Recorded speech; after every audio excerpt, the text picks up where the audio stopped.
Welcome to Sports Corner with Ralph Williams and Smokin' Jim Frazer. And now here's your host, Ralph Williams and Smokin' Jim Frazer.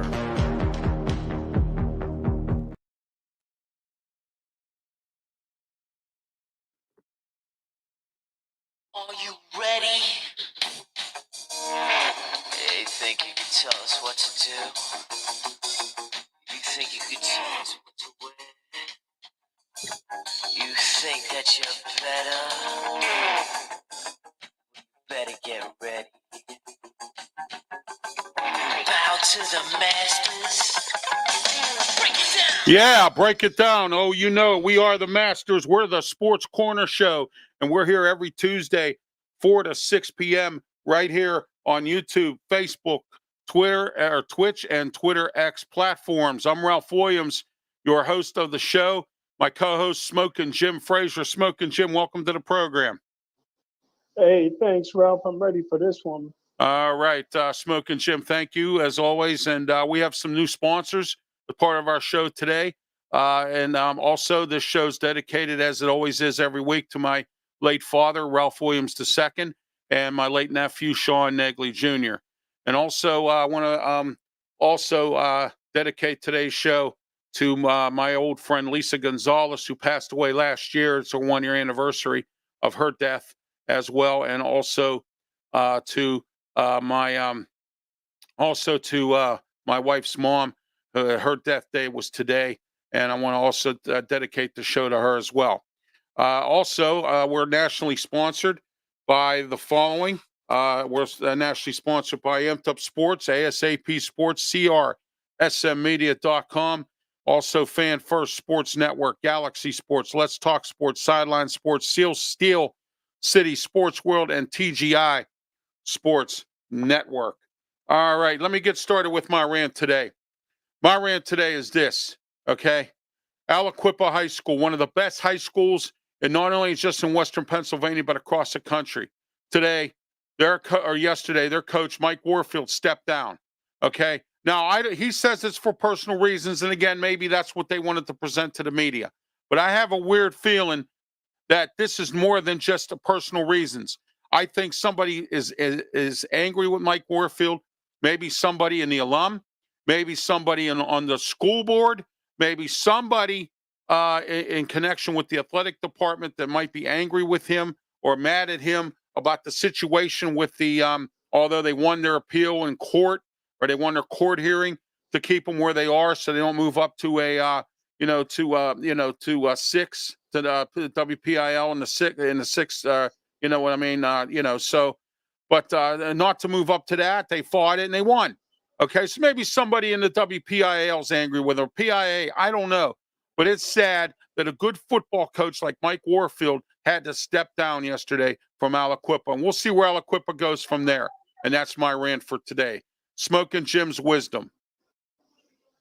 Hey, great job, Ralph. I just want to, first of all, wish your wife a happy birthday yesterday. Oh, thank you. And it was celebrated by Bronny James by him scoring 2 points.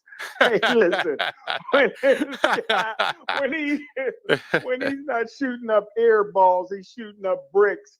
And I tell you what, man, I've never seen a guy, go in the summer league and just look lost. He has no stroke on his jump shot, and you can just tell when he puts up 15, 16 shots a game and come away with 3 or 4 points that he realizes he has a no-cut contract because of his dad. So he just keeps shooting them bricks. And that's my rant for today. Bronny James. Oh, man, he's in the news again, as always. He'll continue to be in the news. It's going to be like the Donald Trump thing, Smokin' Jim. it's going to keep going on and on about Brony James, man. That's crazy, So, I'll get his name right one of these days. So, but anyway, all right, let's go to our special guest today is Coach G. Coach G, welcome to the program. And Coach G is here today to talk with us about the New Orleans Saints. He covers them for Amped Up Sports, and also he's a coach of his own team. Coach G, tell us a little bit about yourself and welcome to the program. First of all, thank you very much for having me. I appreciate you guys giving me a couple minutes here for you. Congratulations, and also I'm sorry for all the hearing of the passings and the birthdays in your life and all that stuff that happened within the last year and stuff like that. So my heart goes out to you, as well as congratulations to your wife's birthday yesterday. Appreciate a little bit of background for me. I'm from Chicago, born and raised, spent about 10 years in Tampa, not the Buccaneers fan ever.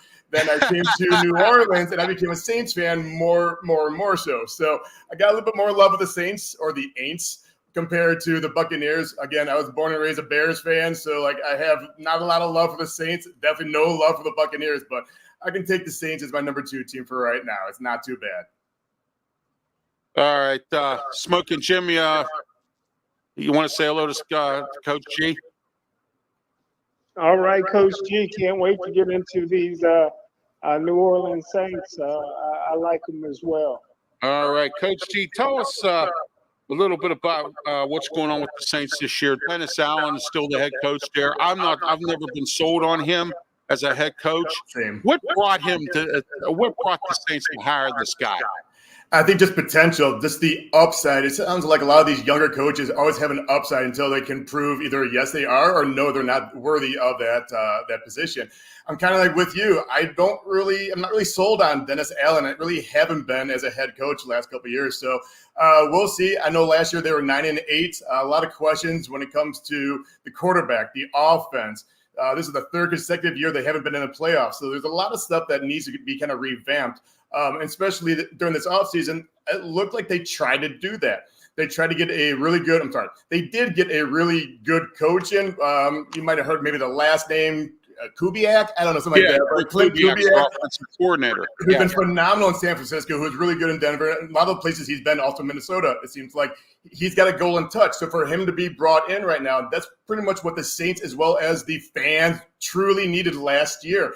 We need a guy who's an offensive juggernaut who goes after the throat of teams and not being so soft. And last year, it just didn't seem like the offensive coordinator and the offense really clicked with the play calls and stuff like that. Even though they ended the year 4-1 the last 5 games, it just seemed like the recipe for the players were there, but the coaching staff did not reflect the players. So now it looks like they have a brand new coach who should be from day one hitting the ground running, and he's got a lot of support with the staff and everything here in New Orleans. So only to see the offense to really grow and bloom this year is kind of what the hopes were for last year. So even though they were 9-8. I would assume that there are going to be a couple more games better, just because the defense has held the Saints for how many years, and it still is true. They even got stronger this year. So even though they were 9-8, I think the defense will get them a couple more victories, which will lead them to the first place this year in the division. But yeah, a lot of concerns were the offensive line, and believe it or not, the offensive line is not the same as it was the last 5 games of last year. Right. Two of the returning starters are back, but besides that, the first round draft pick, excuse me if I don't know how to pronounce his name truly, it's Thalys Duago. Duago, it looks like he's a stellar, but he's a rookie player, so really don't know what his upside is. Obviously, if you're drafted number 1, you have very high potential. But again, a couple of years ago, Trevor Penning, who also was drafted very high, he hasn't really done anything the last 2 years. Turf toe, some injuries here and there. So right now, what the Saints is saying is, Mr. Penning, this is either your bust season or we're going to keep you here. He's on a very, very short leash, it sounds like. So they try to give him plenty of opportunities. It just doesn't seem like it's working out. Now, with his brand new coach and his juggernaut offense, you need to have an offensive line that is solid. So they put a lot of stock in this Penning guy as well as a true rookie. The offense line is going to be suspect. And now hopefully that's where the defense will kind of pick up the points and kind of get the turnovers to kind of get the offense a little bit more, maybe talk with the coaches, try to get a better scheme plan and stuff like that. But as of right now, looks like they're trying to do a lot of good things on offense, but to be competitive in the playoffs. Now, you can be competitive during the regular season, but to be competitive in the playoffs, they're not there yet. Give them about another 2 or 3 years. When I look at their rosters, look at all the experiences, rookie, second year, third year, it's a very, very young team. Their starters are going to be about 5, 6, 7 years with experience, and they're phenomenal. But once they get injured or if they have to be subbed out, there's no one really behind them. That's really going to kind of drop off, and especially with a quarterback. There's no one really behind him besides Taysom, besides Taysom Hill. But he could be a receiver at one time. He could be a tight end at one time. He could be injured at any other position because he's a very utility kind of player. So there's still a lot of questions with the depth of the Saints. But right now, a lot of the questions are going to be, how strong is this offensive line going to be? How strong is this offensive coordinator going to be? How strong is this offensive line coordinator going to be now, a master of trying to put all these puzzles together to have Carr really be secure and be safe back there where he can launch the ball 50, 60 yards to a really fast, young receiver. So we'll see. Smokin' Jim, you have any questions for Coach G? Yeah, Coach G, I thought all in all, the New Orleans Saints, had a great draft. They didn't have a third or a fourth round pick, but to get Kool-Aid McKenzie, a cornerback from Alabama in the second round, a lot of people thought he was a first round grade. And I tell you what, you guys got to steal from Pitt. Bub Means might be the best receiver to come through Pitt since Larry Fitzgerald has just never had a quarterback his whole time at Pitt, but he's a fast, explosive guy that got great size, and he'll make plays. I think you'll really like him. I think Carr will really like him. And fingers crossed. And I love what you said about Kool-Aid. Kool-Aid was supposed to be a low number 1 first round, and all of a sudden Saints kind of he fell into Saints' lap, which is perfect because now it really solidified their defense even more so. They can have different schemes. They have a lot of speedsters, and also he can learn from people like Tyrann Mathieu, who's been around the league, it seems like, for the last 8, 9 years on couple different teams. Marshawn Lattimore, who is phenomenal. He needs to stay healthy. So, yeah, Kool-Aid has a huge upside, especially coming from the program of Alabama, and really to learn really quick with some really good experienced players. He should be starting. Don't quote me on that. That's me personally as Coach Tegan Terry. He should be starting just to get him out there and just getting kind of fed to the wolves kind of mentality. What's it looking like for Derek Carr this year? I think he should be able to progress with Clint Kubiak being down there. If he's anything like his father, you would think that perhaps Derek Carr should have a better season this year. And the defense, how's the defense really looking? Special teams, some of this other stuff here. So let's start with the offense and Carr. So Carr and New Orleans kind of rub each other the wrong way. In order to really buy and to have New Orleans people love you and the fans love you, you have to stay here in the offseason. Anytime that he had a little vacation, he's off to California. And that's why Drew Brees is a huge Hall of Famer star here in New Orleans. He was always here. He always gave back to the community. So one thing that Carr needs to do is stay here and kind of get the support from the fans. And once you have that, then hopefully he'll take off. Another thing that he needs to do is stay healthy. Once the Saints, he got hurt or he kind of injured last year, Saints kind of dropped off in their play. You have Winston, who's no longer on the team, but he can only do so much as a backup. So when you're losing 3 or 4 games, now you're scrambling for first place in a very weak division, and now you get second place. So those kind of things need to be kind of hampered at the very get-go right now. He needs to get checked out. He needs to have his physical therapy, everyone on him 24/7 just to make sure, because if he does not tick, the team does not tick. So you need to have that behind him. If he falls off, there's no one behind him for support. So again, I think we're worse than last year. Yeah, we have Hill, but Hill can only do so much. So much, right.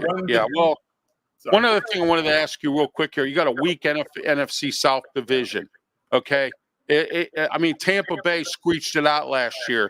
Nobody took control of the division and actually and set themselves free. It was a squeaker. Do you think New Orleans can do it this year? Actually, yes, I can. I'm sorry to interrupt you. I didn't mean to interrupt you. Oh, you're good, man. Hey, this is your show. You can do whatever you want, kind of thing. So it's all good, man. I don't mean to interrupt you. This year, I predict the Saints will be 11-6, and Tampa Bay will be 10-7. I think Saints defense will give them the extra wins that they didn't get last year. I think they're 11th last year. I think Saints will be top 5, if not top 4. They look solid, especially with Gabe coming in from Kansas City. He looks phenomenal. One guy that really truly needs to be healthy, Chase Young. Once Chase Young can be healthy, you have Cam Jordan on one side and you have Carl Granderson on the other side. Now you throw Chase Young in there. You throw in Kepasang Young. I can't say his name because it's completely wrong. I can't say it. But you have all these stud defenders right now who are going to just go attack. When you have that, now also you're going to have your DB studs in the background. You have DeMario Davis. The defense is going to carry this team like it has for years. So Carr, he needs to be healthy. He needs to have a backup who needs to be healthy, and that's one thing that also the Saints need to do.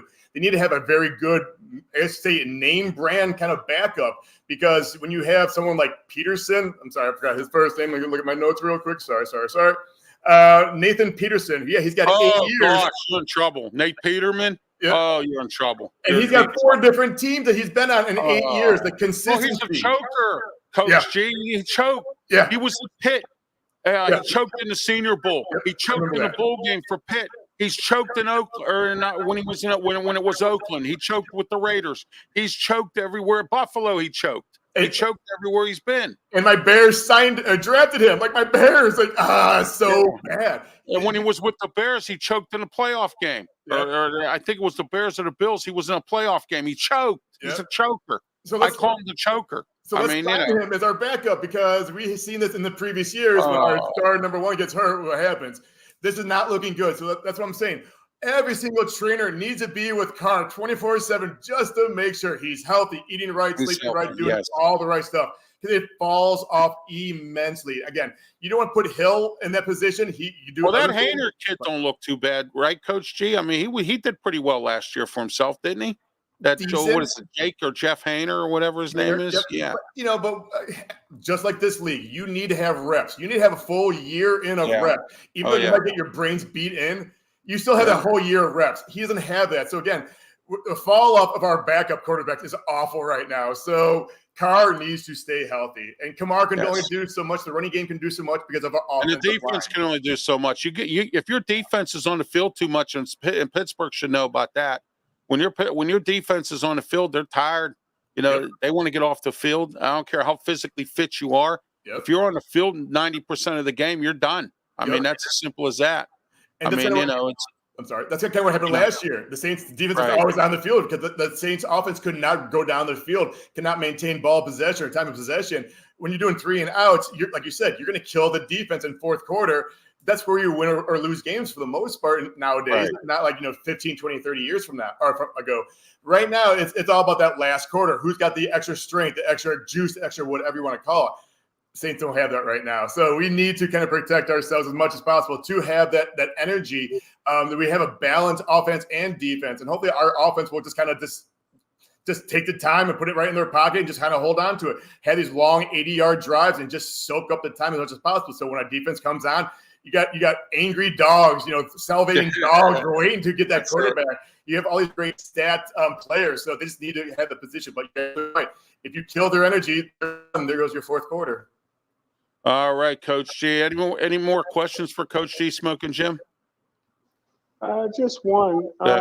You guys drafted a up and down quarterback, Rattler, who had an up and down college career, but he played at some big time schools. Does the Saints think they have a future quarterback in him? I think the Saints have a future quarterback in 3 of their backup quarterbacks. It just matters who has the best showing during the pre-training, right? The preseason, the pre-training, all that stuff. Who meshes well with the team? Because right now the team is kind of like it's us versus the coaches. At least that was last year. That's why they kind of had to revamp all their coaching staff, it seems like, because it was like us versus them. So once you have a quarterback or a backup quarterback that's an all-team player, not a BS all-team player, a true, sincere, that's in the locker room, then builds a confidence, and that will be your number 2. But right now, there's 3 options. It's kind of right now, it's preseason. They're just juggling the balls up in the air, see which one kind of falls right now. Let me ask you this, Coach G, before we let you go. What's the status of Dennis Allen? Is he on eggshells? I think he's got 1 more year. I think this is his year that he has to make the playoffs. Like I said, it's been 3 years since the Saints have not been it, and we've been so close. You need that little extra oomph. Yeah, I think this is the conversation that part of the second half of the season. Like, all right, are you going to be here next year or not? Because the direction that the Saints are going is too slow for the NOLA people. It's too slow for the Bensons. You know, they got to go. They got to win, especially in a very weak division. That there's no way, there's no reason why we should not be first place every single year, especially when the are down. You don't have Tom Brady anymore. We don't have an excuse anymore. So, right. It should be all just throttle down, go. He should be first place. But yeah, if he doesn't have success this year, winning the division, if not winning one playoff game, if not two playoff games, he might be done. So it might be kind of walking on eggshells with the interviews all year. So I'll be in the room asking questions with him. I'm going to listen to his statements. I'm going to be kind of interested to see how the other media portrays him all throughout the years. Are you the scapegoat, or are you going to get you out of here kind of thing? So we'll see. Time will tell. Time will always tell in sports. All right, Coach G, thanks for being part of the program today. I want to thank you. And Smokin' Jim, you have any final comments or anything you want to add? Hey, great job, Coach G. All right, thank you, Coach G. Anytime you want me back, we'll have you come back on another time. Probably in September, we're gonna be doing what I call, maybe we'll even do it in August. What I call a division show, where we're gonna have focus on one division, and I'm gonna try to get a guest on for each team to come on, and we all debate about the different division, for the whole division. So, all right, you have a great one, Coach G. Thank you for being part of the program once again. Thank you, and have fun down in New Orleans, and good luck. Thank you. All right, that was Coach G. He works with Amped Up Sports. He covers the New Orleans Saints. Smokin' Jim Frazer, your thoughts before we go to a break? I tell you what, man, Coach G, he laid it all out, man. I tell you what, man, he didn't leave a stone unturned, and I agree with him. They got a phenomenal defense, and they just got to get that offense going. Oh yeah, absolutely. All right, Smokin' Jim. When we come back, we're going to have your boxing report, and then at 4:30. Oh my gosh, we have two great guests at 4:30. Noah Howes, who covers the Pirates for the Post Gazette, and John Perrotto, who covers the Pirates. The legend, John Perrotto. This guy is a legend in Pittsburgh, and so Noah Howes is great as well. We're going to have both of them on. 5 o'clock, Harry the Greek. He'll come on to talk about Tampa Bay Buccaneers and the Chicago Bears as we continue our 32-team roundup. Today, I promised you we were going to talk about the AAC conference. I don't know if we're going to have enough time because we got all these guests on here today. So we're going to talk about Mike Warfield. We're going to talk about the Pirates. We got some other. The Passion blew it on Saturday. The Riverhounds won. We have a lot to talk about today. Vic Braun later on at 5:30, our wrestling guest for the wrestling segment, Wrestle Talk. He works with Daniel Polinsky's group, and a whole lot more all coming up. Stay right here, right after these words. Ralph Williams here to talk to you today about Alex's Flowers. Alex's Flowers at 1742 Chislett Street in Morningside. Call 412-661-6071. Best wedding arrangements, funeral arrangements, any kind of an arrangement for any kind of purpose. Call Alex today. That number again, 412-661-6071 or alexsflowers.com. Tell them Ralph Williams sent you. Alex's Flowers, for the best 30 years of experience in doing flower arrangements. Alex's Flowers. Do you need insurance? I'm talking about auto. I'm talking about fire. I'm talking about life. And I'm talking about any kind of insurance, even renter's insurance. Well, call Robin Campbell today at 412-366-3399. Give Robin a call. Farmers Insurance, Bristol West. I got to tell you, Robin Campbell came to my house and spoke to me directly about insurance options. And he also will set you up with the best insurance you need for your car, auto, for your car, for renters, for fire insurance, anything, homeowners, any kind of insurance through Farmers Insurance or Bristol West. Give Robin a call again today. That number, 412-366-3399. That's 412-366-3399. Tell them Ralph Williams sent you. Robin Campbell Insurance, Farmers in Bristol West. Give Robin a call. Ralph Williams here. I'm handicapped. I'm in a wheelchair. And you know something? I need a different type of a vehicle. And if you're in the position that I'm in and you need a different type of a vehicle, such as a wheelchair accessible van that you can put your wheelchair power chair in, well, guess what? I have the solution for you. Keystone Coachworks on Library Road, Bethel Park, Pennsylvania, or you can call them today at 833-1900. That's 833-1900.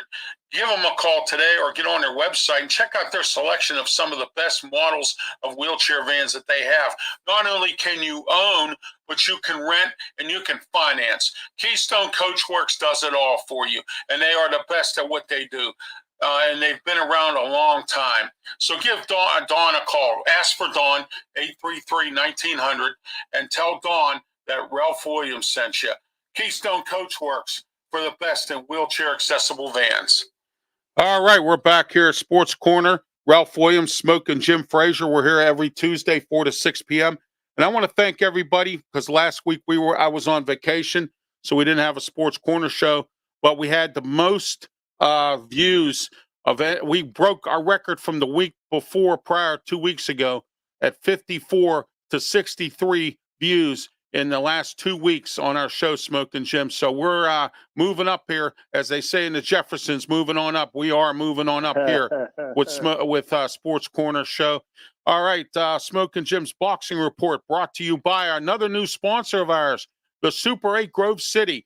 Super 8 by Wyndham Grove City, 724-221-7941. Look, go.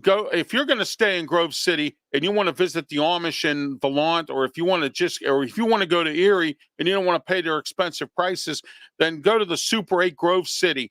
I tell you what, for the price you pay, it's not a slum. It's a great place to stay. It's clean. The people are nice. The staff is nice, and the hospitality is beautiful there. It's a nice place to stay. It's very comfortable.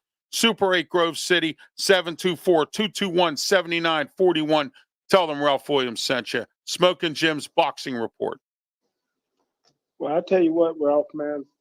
The state of Pennsylvania, Philadelphia, mainly stood up this past weekend. Philadelphia has a champion boxer by the name of Boots Ennis, and 14,000 fans came out to watch him defend his championship, and he did not disappoint.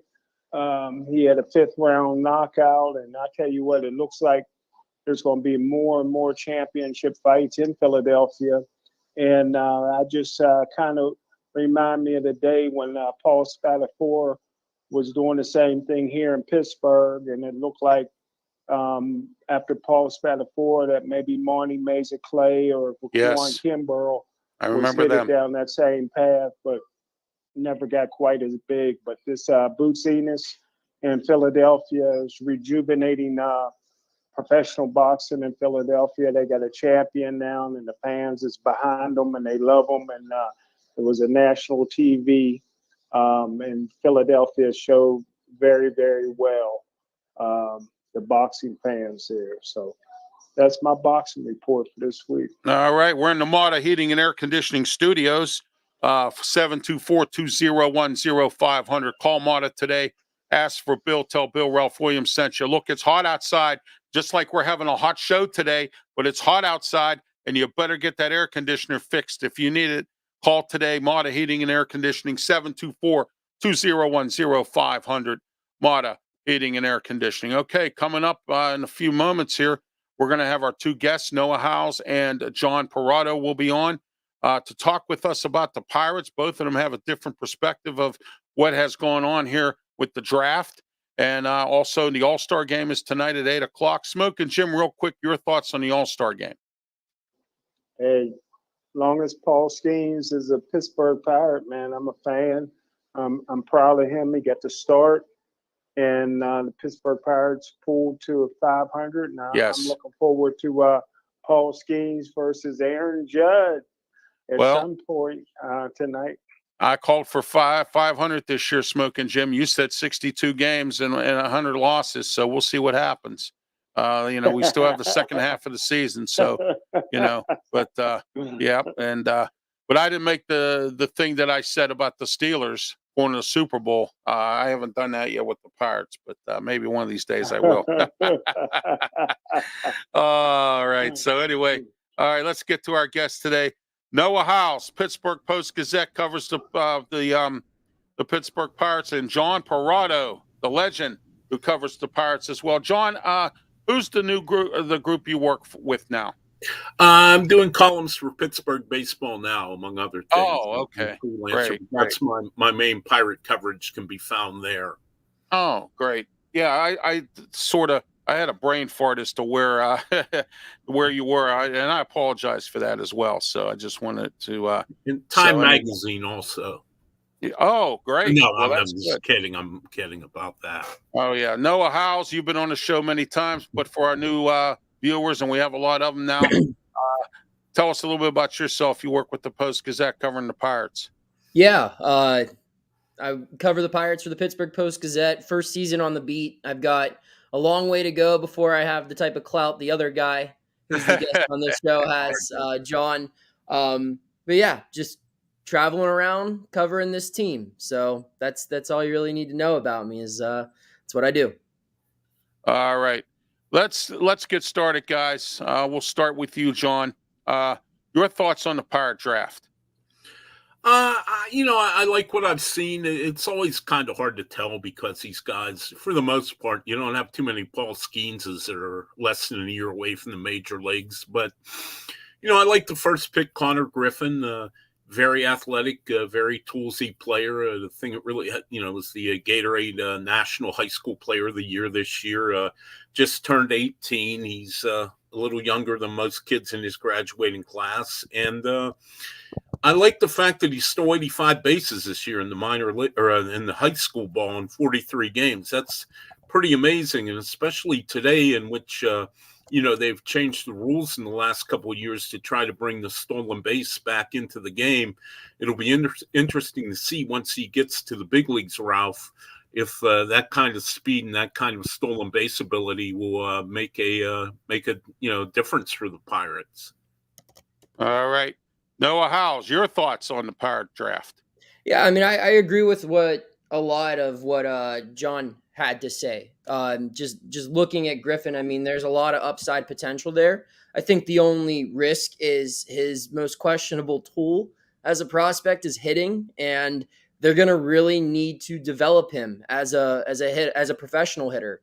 And that's been a struggle so far of this regime. Although I will say, I mean, they haven't really drafted a guy like Griffin. A lot of their first round picks have been guys who were, known hitters, viewed as, I would say all three of the hitters they've taken with their first pick in recent drafts that were viewed as the best overall hitter available in that draft. And they haven't done a great job of developing those guys, at least two of those three guys. The most notable name of that bunch is obviously Henry Davis.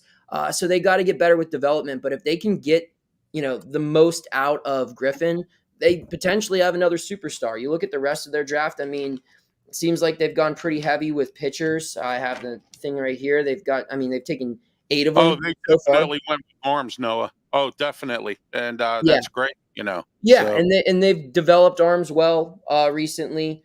So I think that they're just going to keep adding to areas where they've had success. And once you get a comfortable surplus there, you can start dealing these guys off for big league players. All right. Smokin' Jim, you have any questions for John and Noah? No, I don't. All right. Okay, guys. My next question for you is the Pirates are at 500. It's been a while. It's great to see them there. I predict 500 for the end of the season. John PERROTTO, we'll start with you. What are your thoughts on the second half of the season moving forward?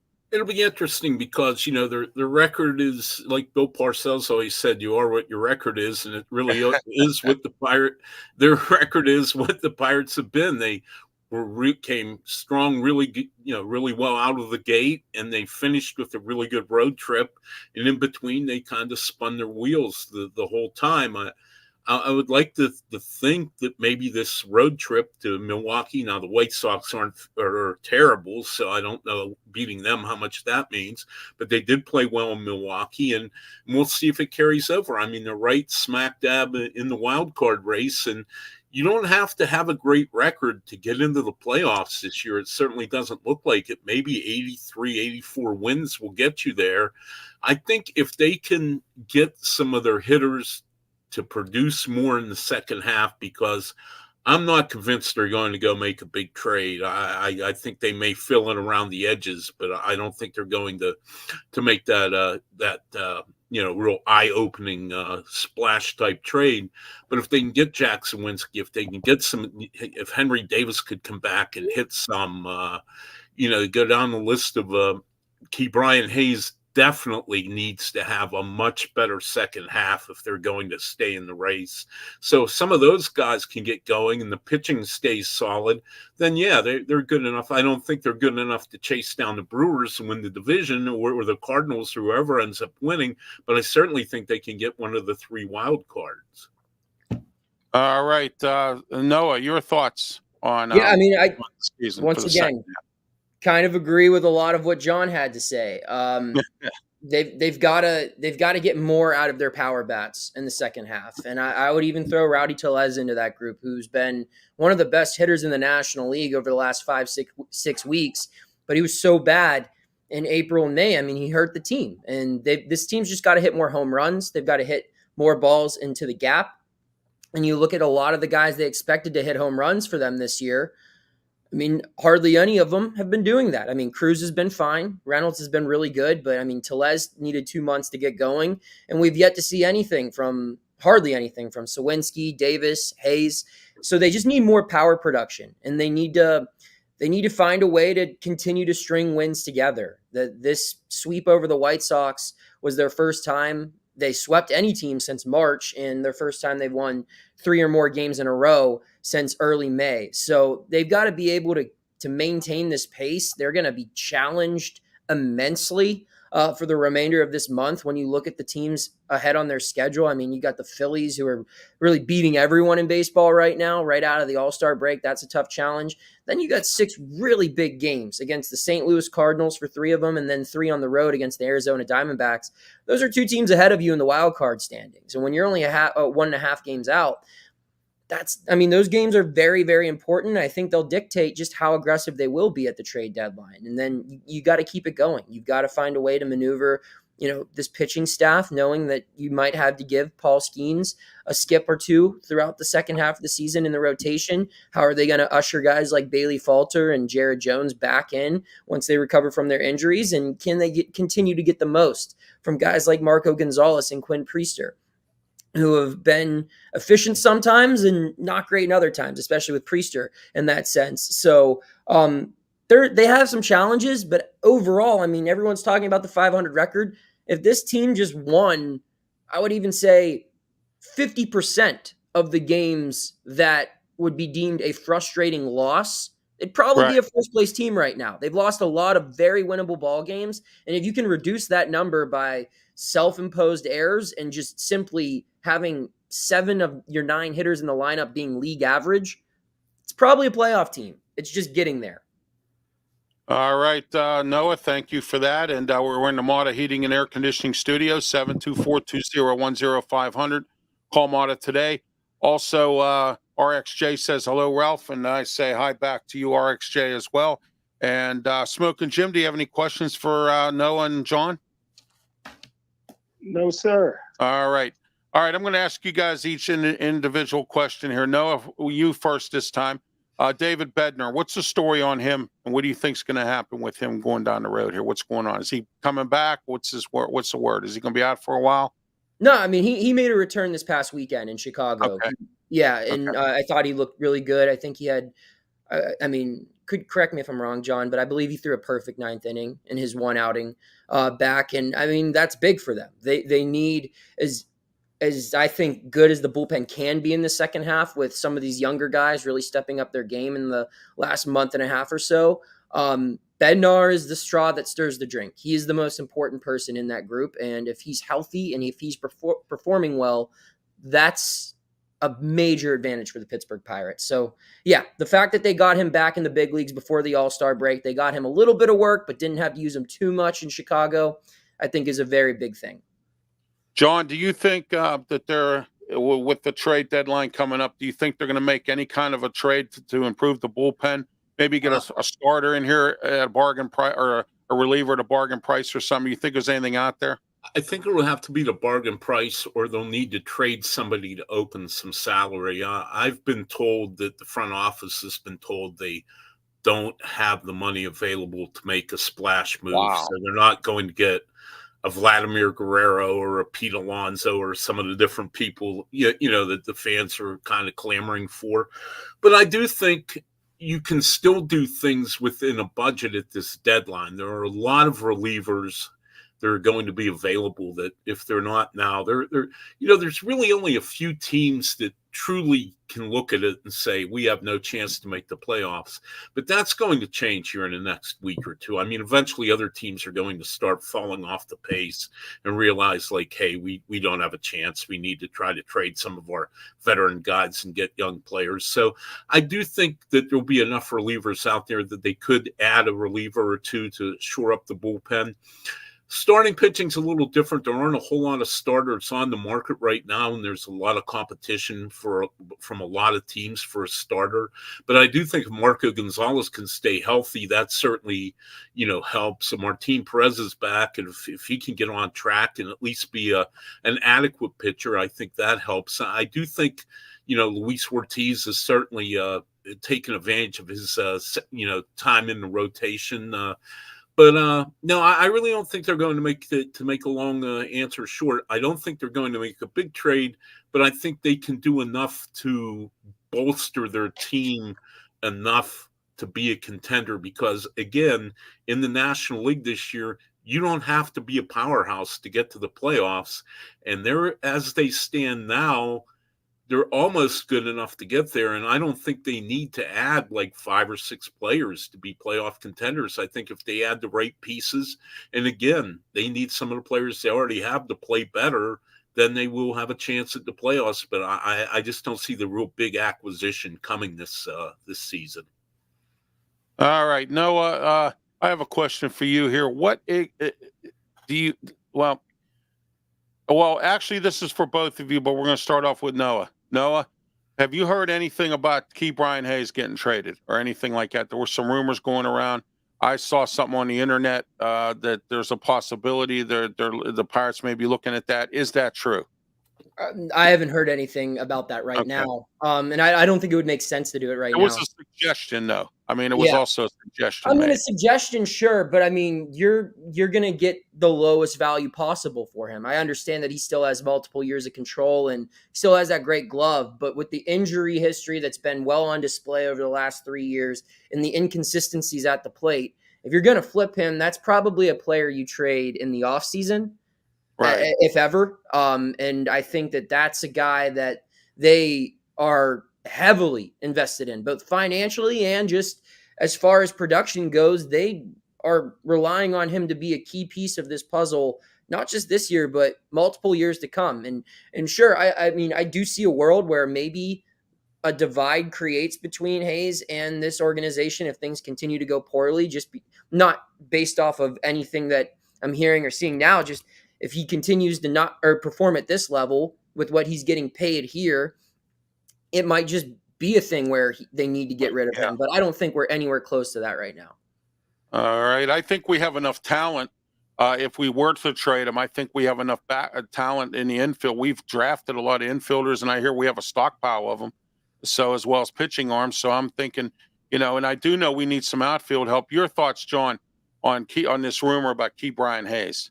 I think if they trade him, it would be a strict salary dump at this point. I mean, just to dump his contract, because like Noah said, he's had a bad first half, and I just don't see a team giving up like a couple of top prospects for somebody who really hasn't played very well this year. And really throughout his career, he's been a great defensive player, but other than the second half of last year and when he first got called up in the pandemic season of 2020, he really hasn't been a good offensive player. He hasn't been bad, but he hasn't really been a good offensive player. So I don't think you get a whole lot for him unless the Pirates have just decided, hey, We made a mistake signing him to this contract. We'll just dump the contract and play Jared Triolo at third base, who in some ways is a Ke'Bryan Hayes light. I don't know if he'll hit as much as Hayes could, and I certainly think he's close enough defensively to Hayes to where you wouldn't lose as much as you normally would if you traded a Gold Glove player. But as far as hearing anything concrete, the teams have approached the Pirates about Hayes or anything like that, I certainly haven't heard anything. And a lot of conversations go on between teams every day that nobody knows about. But I really would say if they trade Ke'Bryan Hayes, I would be surprised. And again, it would be a strict salary dump if they do trade him. All right, Smokin' Jim, you have anything you want to add or anything you want to comment on here in this discussion? No, sir. All right, John, Noah, thank you for being part of the program. I really appreciate it. It's great to have two great guys on here. Give us the insight on the Pirates and the draft. One other thing I want to talk about real quick before you guys go that I want to ask about the draft here. Do you think that they didn't go into the draft and get any outfielders? Because I'm told that they really need outfield help, both in the minors and in the major leagues here a little bit. John, we'll start with you. Well, the thing is with the draft, when most of these guys are 2, 3, 4, well, 2 usually, not even that, 3 or 4 or 5 years away, they're not usually going to provide you immediate help. Skeens obviously has, but he's one of a kind. Right. The thing about it is, a lot of times they'll draft a lot of shortstops, and people say, well, what are you going to do with like 14 shortstops in your organization? But you can always move those guys to other positions. And I think the reason, they draft infielders more often than outfielders because they're a little more athletic players and the type of players that you can turn into outfielders. So I think even if the positions aren't listed as outfielders right now when they're drafted, you'll see a couple of these kids eventually work their way into the outfield because, like I said, you can't have everybody can't play shortstop. Oh yeah, exactly. Yeah, that was a question I wanted to ask was about that. Noah, your thoughts on did they didn't draft any outfielders here? Do you think the Pirates are better off? And like John said, maybe perhaps they have guys that they can move around.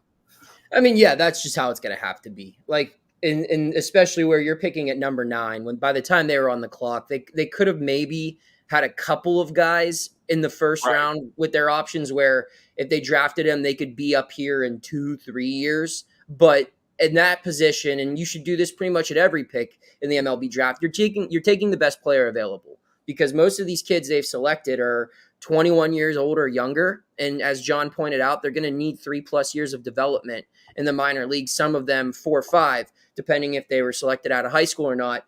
And the team's going to be completely different then. Who knows what the Pirates outfield looks like in 2029? There might be a completely different need. So you just take the best guys available. Typically that means, like what John pointed out, the best athlete on the field most of the time is a shortstop. So you're taking a shortstop and he can turn into a center fielder or a second baseman or a third baseman, or if he gets injured or gains some weight, you can move him to a corner outfield spot or first base. You can do whatever you want with them. So no, I don't think they were drafting for need right now. If they're looking to add to the outfield, they've got to do that via trade or free agency. All right. Thank you guys once again for being part of the program. It was great to have both of you guys on to give us a perspective of what's going on with the Pirates. I'm going to have you guys come on maybe at the end of the season. We'll break down the season. I'll have both of you guys come on and do that as well. But anyway, thank you for coming on, and you guys have a great one. Smokin' Jim, you have anything you want to add before they leave? No, sir. All right. Thank you again, John and Noah, and we'll be talking to you. Thank you. All right. Thanks, Ralph. All right. That was Noah Howes, John PERROTTO. Noah's with the Pittsburgh Post-Gazette. John PERROTTO's with Pittsburgh Sports Now. He does baseball now as part of the of what he does for his reporting as well. Smokin' Jim, your thoughts on what they had to say about the Pirates? They nailed it. They should be, and the fans should be optimistic right now. 500. You got a great leader, and I already ranked Paul Skeens last week one of program that I do after your show, that I already ranked him in the top 10 Pittsburgh Pirates of all time. He's already there, moving up each week. So I think they got a special guy. I would love to see him locked up for life like a Mario Lemieux or Sidney Crosby. I think that, wherever he goes, he's going to fill up the stands. He's going to make a lot of money for the Pittsburgh Pirates, and they'll do whatever they can to lock him up. Oh yeah, the Pirates would be idiots if they don't. And they've done some idiotic things over the years. That's why they're in the position they're in. But I think I agree with you, Smokin' Jim. If they lock him up and really get him signed and keep the other vultures away of the other teams, away vultures. I think the future for the Pirates looks good with Paul Skeens and Jared Jones and a few other guys. They have Mitch Keller sewed up. I think the starting pitching, as the guys mentioned. Are you sold on Jared Jones long term? I'm sold on Jared Jones long term. He had an injury, and you know what's happened. Look at Martin Perez. He come back from an injury and he's been stinking up the joint. Jared Jones is doing the same thing. He just came back from an injury, about a week ago? He had a small injury. So every time somebody has an injury, they always slow down a little bit. And I think the team needs to start putting a lot of these guys on rehab assignments before they bring them up too quickly or bring them back. He was down one game. I think I forget what he had. He hurt his hand or his finger or something. But then he came back, and now he's not winning. Jared Jones can be a good pitcher. Quinn Priester starting to come around. He's been pitching a couple innings here and there. I think he might be good for the bullpen kind of thing, with guys like that. And so anyway, RXJ said Jones is underrated when he isn't coming off of an injury. Yes, he is. He's a very good pitcher, RXJ, and I agree with that as well. All right, Smokin' Jim, we come back. We're going to talk about Aliquippa High School football. Those of you who are not aware, Mike Warfield stepped down yesterday, and we're Smokin' Jim and I are going to break that down here in a few moments. And then at 5 o'clock, we have Harry the Greek coming on, and Harry has been on here before. He was on the radio show when we were on BC Radio, and but Harry's been a friend of the show for a long time. We're going to bring him on. He's going to tell us about what's going on in Tampa Bay with the Buccaneers and also the Chicago Bears. And he is also a professional handicapper who also does a show on radio, handicapping show on Sundays with Peter Blake. And Harry will be joining us at 5 o'clock. And at 5:30 for Wrestle Talk, Vic Braun, local independent wrestler. He's going to tell us about what's going on with him. And Smokin' Jim and I are going to break down the SummerSlam card, because next week we have a Steeler AFC North show to get you ready for training camp and the Steeler and the AFC North season. Mike Sisak will join us to talk about the Baltimore Ravens. Ray Fittipaldo will join us to talk about the Steelers. And I'm working on getting somebody from Cleveland and from Cincinnati. Bubba Brewer will possibly be joining us from the Steel City Dynamic.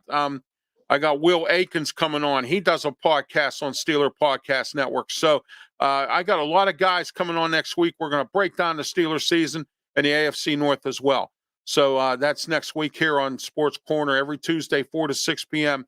YouTube, Facebook, Twitch, and Twitter X platform. We're having a little technical issues with the Twitter, so we're not going to be on Twitter today, but we're on YouTube, Facebook, and Twitch. And I'm working on getting us on LinkedIn. We're going to be on Roku TV, PC TV coming up soon, and a whole lot more. Sports Corner's going up, and we're moving up, and we don't need BC Radio, and we don't need anybody else. We're moving up on our own right here. When we come back, we'll talk about Mike Warfield right after these words.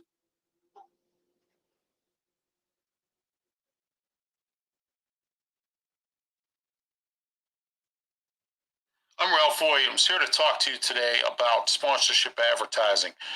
I have some great sponsorship advertising at a low price. And what I have to offer you is 6 to 8 podcasts. Also, don't forget about our website, www.rwmedia.org, and a whole lot more. Call for details and pricing today, 412-545-4317. Great affordable advertising with RW Media Productions. Yeah, let me talk to you about Sleep Pittsburgh. Sleep Pittsburgh, 8th Avenue, Homestead, 412-462-7858. Sleep Pittsburgh has the best prices on mattresses, futons, day beds. The selection is excellent, and they have no credit check financing. Head on out to Sleep Pittsburgh today or get online with sleeppittsburgh.com for all the best value and the best selection. Sleep Pittsburgh for the best sleep tonight.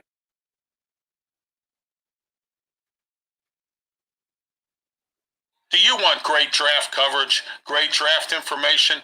Do you want it all about any draft? NBA, Major League Baseball, the NFL. Let me talk to you today about Draft Nation. Yes, Draft Nation has the best coverage of all drafts, NBA, Major League Baseball, NFL, anything connected with the draft. And they also have an e-magazine that they'll put in your inbox, $9.99 a month.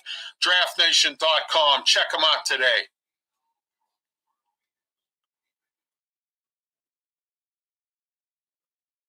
Hello, Ralph Williams here. What do you want to talk about? I want to talk about the original hometown pizza in Moon Township, right on University Boulevard, 412-264-4444. Some of the best pizza you'll ever have. And don't forget about their delivery, eat-in, or takeout. Call today, 412-264-4444. Tell them Ralph Williams sent you. You will get a discount on your order. The original hometown pizza, Moon Township, University Boulevard. All right, we're back here at Sports Corner. I want to welcome our new sponsors, Keystone Coachworks, Alex's Flowers, also Robin Campbell Insurance, and Super 8 Grove City. Smokin, Jim, we got some new sponsors there. Man, it sounds good, man. Yes, it does. You're not only the booking machine, but you're the best in sales as well, brother. All right, Smokin, Jim. Let's talk a little bit about this Mike Warfield thing. He stepped down as the head coach at Aliquippa. He says he stepped down for personal reasons. What are your thoughts on the statement that was issued? Well, he never said he stepped down. He said he took a leave of absence. I think he's burnt out. I don't think he'll ever coach Aliquippa again. I think Bashawn Patrick is going to be a great coach, maybe even a better coach. I think that this may be his way of, giving a job to Patrick, who may not have gotten it if it was opened up, if he retired, or if he actually did retire, it would be opened up to all the other coaches in the state of Pennsylvania. I think Patrick will go out and prove himself this year, prove himself to be worthy. I remember Patrick as a ball player. He was a heck of a ball player, good college ball player for IUP. And I just think coach is burnt out. I think he's walking away from the program and passing it on to Patrick, who might not have gotten it had he not did it this way. Yeah, well, when you're a head coach in any perspective, Smokin, Jim, and you know better than I do, but I've been around long enough to know that when you're a head coach in any kind of, it can burn you out. It can take you down. It's a lot of work. You're away from your family. Plus, don't forget, he also works a regular job. I think he's a state policeman or something. So, I mean, when you have all that going on alone, just being a head coach takes up a lot of your time. And I think he just basically, as you mentioned, burned out. Plus, don't forget, he had to go through all this political stuff with the PIAA, all that, jive of petitioning and doing all that stuff with the moving up. We had him on the radio show, and he told us exactly what was going on. I had him in studio. And so, I mean, I like Mike, and I hope he comes back sometimes, maybe after he retires from the state police or whatever he's doing. He might want to come back and coach down the road. Who knows? But if Aliquippa's in good hands, as you say they are, I think Aliquippa's going to continue to be a winning football team, Smokin' Jim. Yeah, either you want to be good or you want to be great. He ended up being a good coach. Yes. It takes longevity to be great. I guess he didn't have it in him to be great. So, he'll never coach again. Yeah, well, you're right about that because as I just mentioned, coaching can burn you out. Look what it did to a few other NFL coaches who got out of it for a while, and then some of them came back, others didn't. And I mean, so it can be, a situation where, it can lead to burnout, and some coaches never come back, and others coach again. We saw that with Mike Ditka. We saw that with Bill Parcells. How many times he came back? So I mean, guys could come back down the road.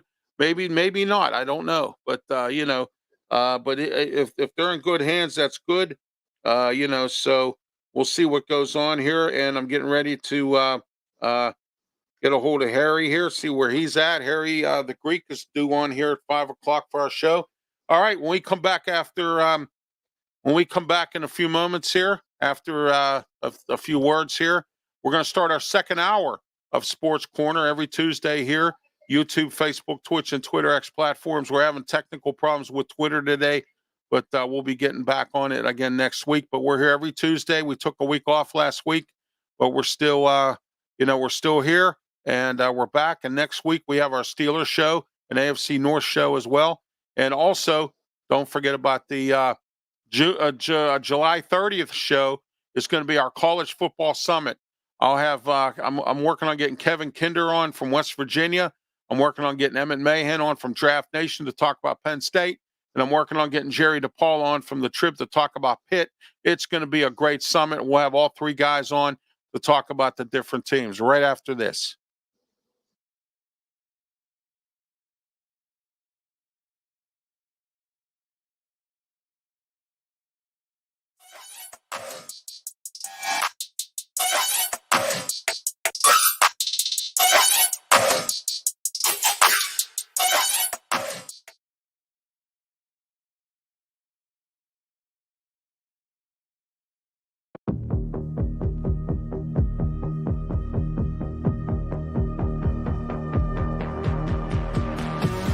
Welcome to Sports Corner with Ralph Williams and Smokin' Jim Frazer. And now here's your host, Ralph Williams and Smokin' Jim Frazer.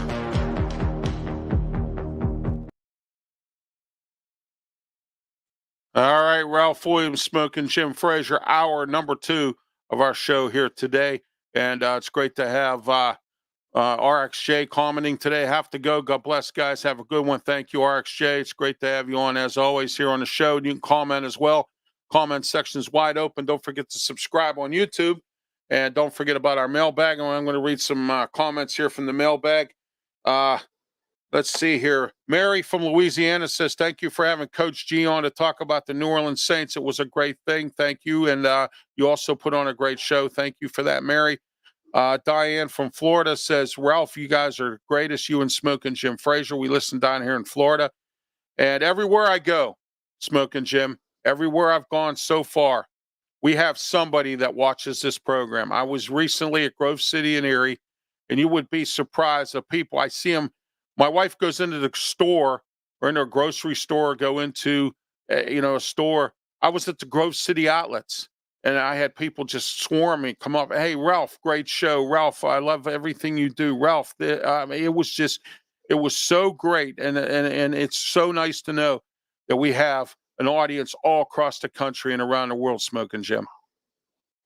Man, that's such an honor, man, to be able to interact with the fans and to be appreciated, man. I tell you what, man, you and I, we're not going to step down like some people. No. We'll finish this out the right way, brother. Yeah, that's right. That's exactly it. I'm not going nowhere. Some people thought that we were done after I stepped away from radio. Oh, we're not done. We're here. In fact, we may be going back on the radio sometime soon. You never know. It depends on the right option, the right workings of a contract and everything else. Radio is a backstabbing business. And we all know what it's about. And, but we had our time, and we're going to have our time again on some radio somewhere soon. Whether it's internet radio, local radio, whatever, it's coming. I smell it coming, Smokin' Jim, and it's going to be here anytime soon. All right, Smokin' Jim, let's talk about some local sports. Oh, wait a minute. Here we go. We don't have to, because guess who's here? Our good friend and buddy, my friend and your friend, Smokin' Jim, Harry the Greek. How you doing, Harry? What's going What on, man? How are what's you? happening, brother? I'm really sorry about that. How you're doing? That's okay. I'm doing good, man. You know, another sports corner, another monster show. Just talked about the Pirates, and How about so them Pirates, man? They're playing some good baseball. yeah, 500, man, 500 at the All-Star game, and we're looking to see where they go the rest of the way. It's great to have you on here, Smoking Jim. You want to say hello to Harry? My man, Harry the Greek. What's going on, buddy? What's up, Jim? How you been, brother? Great, great. I'd like to get him on the sports web with us there, Harry, sometime, huh? I On can do that. Wednesdays. Yeah. I can do that. Do you talk wrestling? Because I don't. Well, Smoking Jim and I talk wrestling and sports. He's on with we have a wrestling segment here we do at 5:30. So, I know the wrestling thing. I'd rather shoot needles in my eyes than talk wrestling. The only thing I can say about wrestling, gentlemen, is Dick the Bruiser, Dusty Rhodes, and what's his name, Hulk Hogan, who I Hulk actually met a couple of times. I've worked on his cars down here in Florida. Oh, well, that's great. That's Mr. great. Terry Bollea. Bollea, yeah. His son just got himself into some trouble. He was in court Second time. Second time, yeah. Second Yeah, time. that's a shame, but those things happen. Harry, years ago, they had a problem when there was a big riff with a radio personality his name was Todd Clem, known as Bubba the Love Sponge. the Love Sponge. Yes, I heard about that. Something about Hogan slept with his wife or something, and he caught him in bed or something like that. It was staged, from what I understand, allegedly. Yeah. Allegedly, yeah. Allegedly, the cameras came on. And it was a big ordeal. I've known Bubba for years. Wow, Bubba the Love Sponge. Mm-hmm. He still loves sponging down there, or is he done? No, he's still around. He's He's got huge YouTube channels now, from what I understand. He was from the great state of Indiana, which I don't ever see anything good come out of Indiana other than nothing. Except Caitlin Clark being on the Indiana team in WNBA. My girl. Yeah. She can shoot. Man, what a tragic epic events just happened around it was just north of Pittsburgh, if I'm not mistaken. Yes, Butler's not far from where we live here. Where you can get there. It's sad. I watched it, and as soon as he started going into something, boom, I saw it. And now in this town here, especially, we got the DA up in Butler blaming the Secret Service, and the Secret Service blaming the Butler County officials. It's just crazy. It's nuts. Here's a suggestion. Yeah, go ahead, Smoke it, Jim. What if they all used their same comms?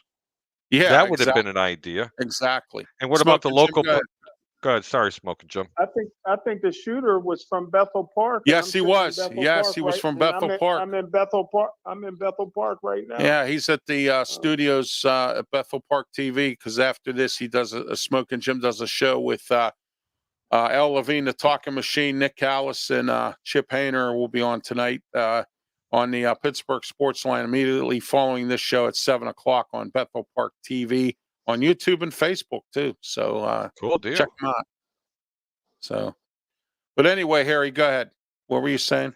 It's just a shame what had happened. I mean, yes, it's not good for the country. I don't care what party you represent. You just don't do that. But of course, they're going to blame each other. My question is, the police officer that did go up, the shooter seen him, he turned and pointed his rifle to him. Yeah. And the police officer went down.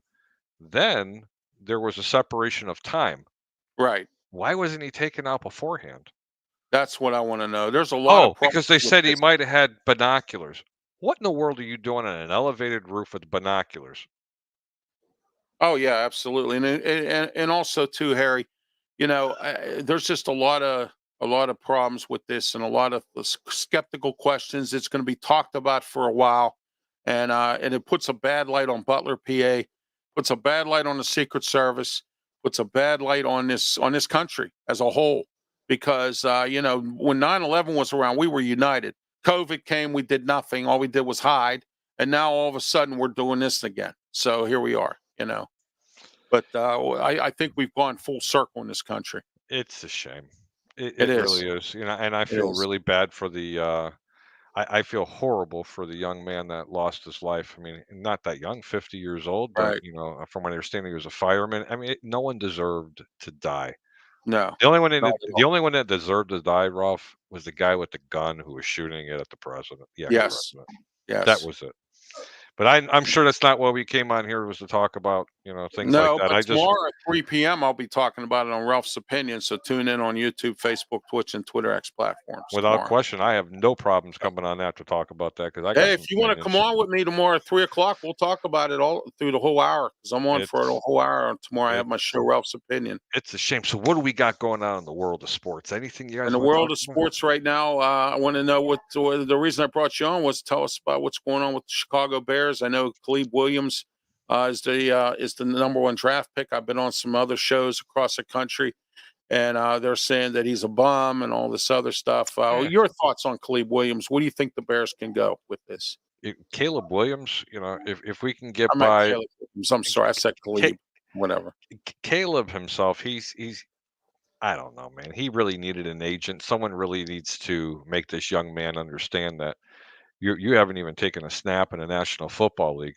And how much money do you actually need, Caleb? You made $10 million in college. Right. Oh, You know? exactly. Yeah, I mean, absolutely. come on, guys. Let's get out there and get with your teammates because I'll tell you what, he's in a position that no other quarterback that was taken first overall is in a position that he is with Right. those weapons, Right. start to finish, from running backs to tight ends to the wide receivers. Never in the history since the Super Bowl that a number one overall pick as a quarterback has ever had a position like this. You have a chance to succeed and you have a chance to become a hero in the city of Chicago. All you got to do is play 500 ball for the first year. Right. But I'll tell you what, there's something special, especially on defense. But Caleb, do I think he's going to sign soon? Yeah, I think he'll sign soon. If not, it's going to be a real. It's going to be ugly again. It's going to get ugly because the city of Chicago, next to New York, can turn that quick on you. Oh yeah, absolutely. Smokin' Jim, your thoughts on Caleb Williams? Well, I agree with Harry the Greek. I mean, they are absolutely loaded at wide receiver, running back.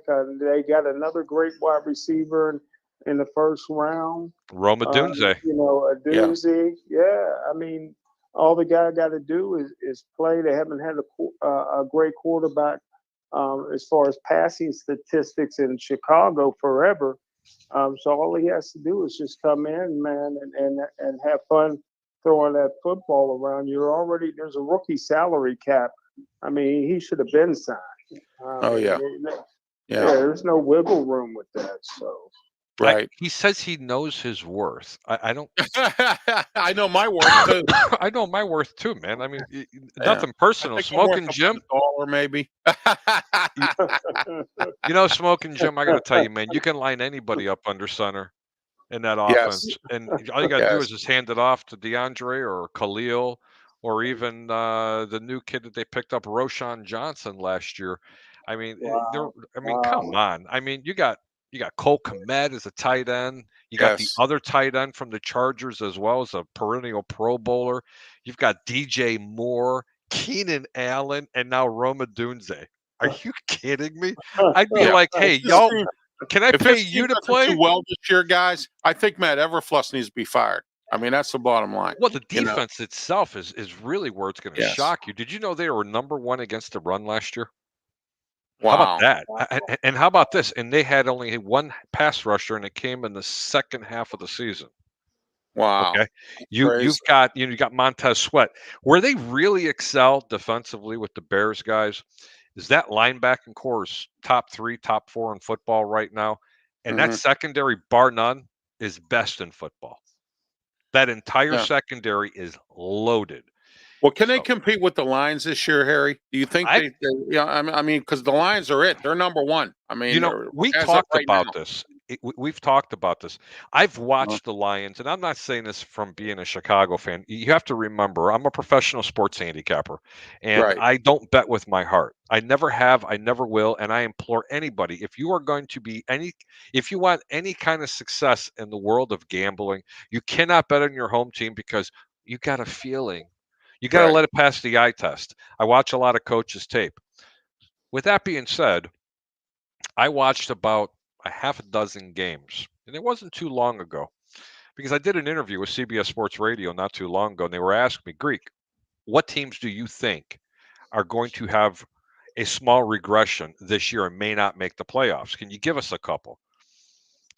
Well, after, doing a lot of work and watching a lot of tape on these teams, I started noticing that the Buffalo Bills are not going to be the same team. The San Francisco No. 49ers may regress this year. Yeah. And my last team I was talking about, believe it or not, were the Detroit Lions. And the guy was like, what do you mean? He gets all upset and he's freaking out. Why? And I was like, they had to We go got some after. Detroit fans on this Well, that watch my program. And look, let me tell you something. If Chicago's not in the playoffs, I'm rooting for Detroit. What a feel-good story it has been for the last year and a half watching this team.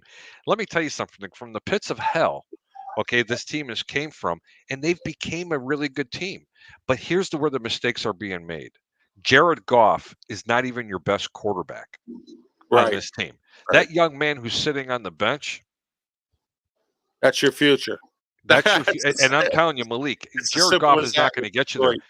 Tampa Bay was 1 or 2 plays away from beating them, and they were mediocre at best. Believe it or not, even with Chad Hutchinson and the rest of that defensive line, they have a problem getting pressure to opposing quarterbacks.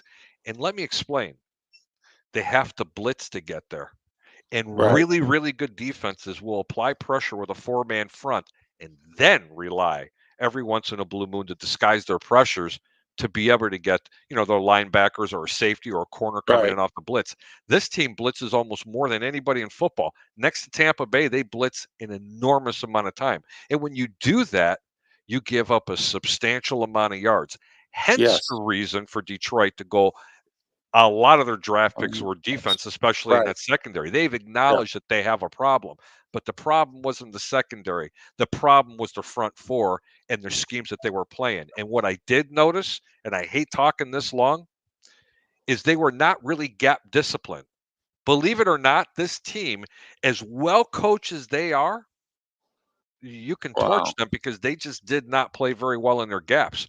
And let's face it, guys, they got really lucky to win 2 of those games against Chicago. They never should have beat the Bears. Absolutely. Yes, absolutely. Never should have beat them. Sometimes Harry and Smokin' Jim's heard me say this. It's better to be lucky than good.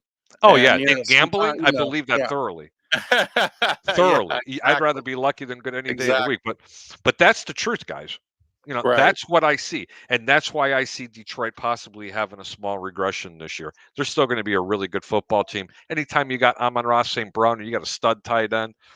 Jared Goff is a formidable quarterback, but he likes to give it to the other team because you can get pressure up in his face. Any quarterback that you get pressure in his face is going to struggle. He really struggles with pressure in his face. And that's what I'm seeing. And it's the best division in football. Harry the Greek, how would you handicap Green Bay Packers? That's a good one. I wish they would take that part of our country and just break it off and let it float north and let it continue to go to Canada. Let's be real. Jordan Love, I'm not a big believer on. I do believe that defense is going to improve. They're not as bad as what they showed last year. I think they're a top 5 defense in the National Football League. Local kid down here in Tampa, Valdez Scantling, great wide receiver. They have a really good running game, or had a really good running game. Okay, and I think it's going to become even more and more evident. But I am not a Jordan Love fan. I think what you see in this past year was a fluke.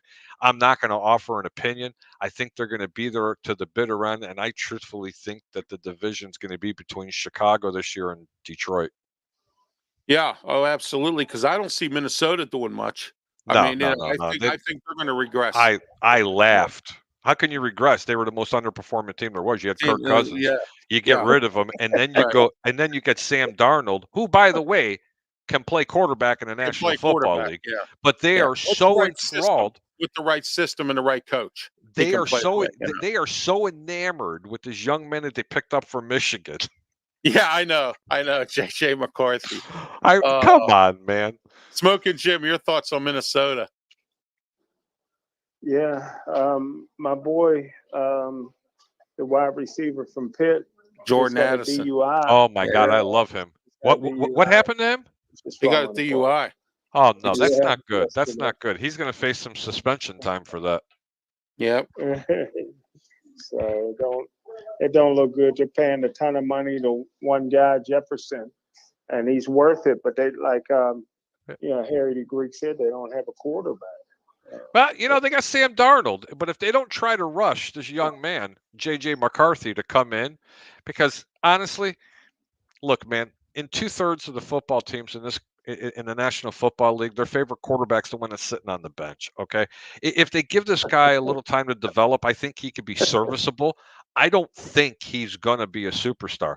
I personally think that Sam Darnold, still to this day, is the real deal, and they may sneak up on some teams because of the receivers that they have with JJ and Jordan Addison. And you know what? They got a decent running team too. They need to improve on their pass blocking, though. Oh yeah, absolutely. Okay, Harry, we also have you come on today to talk about the Tampa Bay Buccaneers. What's going on with Tampa? What are they looking like this year, and where do you see them going? I got them winning the division again this year. I think it's hands Yeah. down. And Oh, yeah. anybody that follows me and they understand my rules and wagering, I never really like to take proposition bets, but you can get 4-1 on your money for Tampa to win the division this year. So let's analyze it. Let's see how good this division is. Carolina? No, no, Anybody want to talk about Carolina? no. Dave Canellis made the biggest mistake of his life taking over that job. I wouldn't have took that job. You pay me double. I wouldn't Well, have I'm took not that done. job. New Orleans has got problems, but they're going to be Yeah. okay with Carr. Right. If now he let's stays talk. healthy. Yeah, now let's talk about the Atlanta Falcons. Yeah. You take a 39-year-old Raheem quarterback. Morris, new coach. Don't mind Raheem Morris. I don't Yeah. mind that move at all. And you've got a lot of offensive weapons, and now you're going to plug in Kirk Cousins. You paid him over $100 million, and then you draft Michael Penix Jr. Everybody's saying about that. I love the kid, Michael Penix Jr. Oh, that kid can play some football. Has some injury concern. He has some mileage on the tires. He's 26 years old, if I'm not mistaken, coming out of the draft. So there can be some issues regarding Michael Penix, but they don't know what they're going to have with Kirk Cousins. He's definitely not mobile. You have a very porous offensive line, a very aging defensive line, who, by the way, played out their ear holes last year, because let me tell you something, that team defensively is atrocious. It is not what you've seen from it. It's not.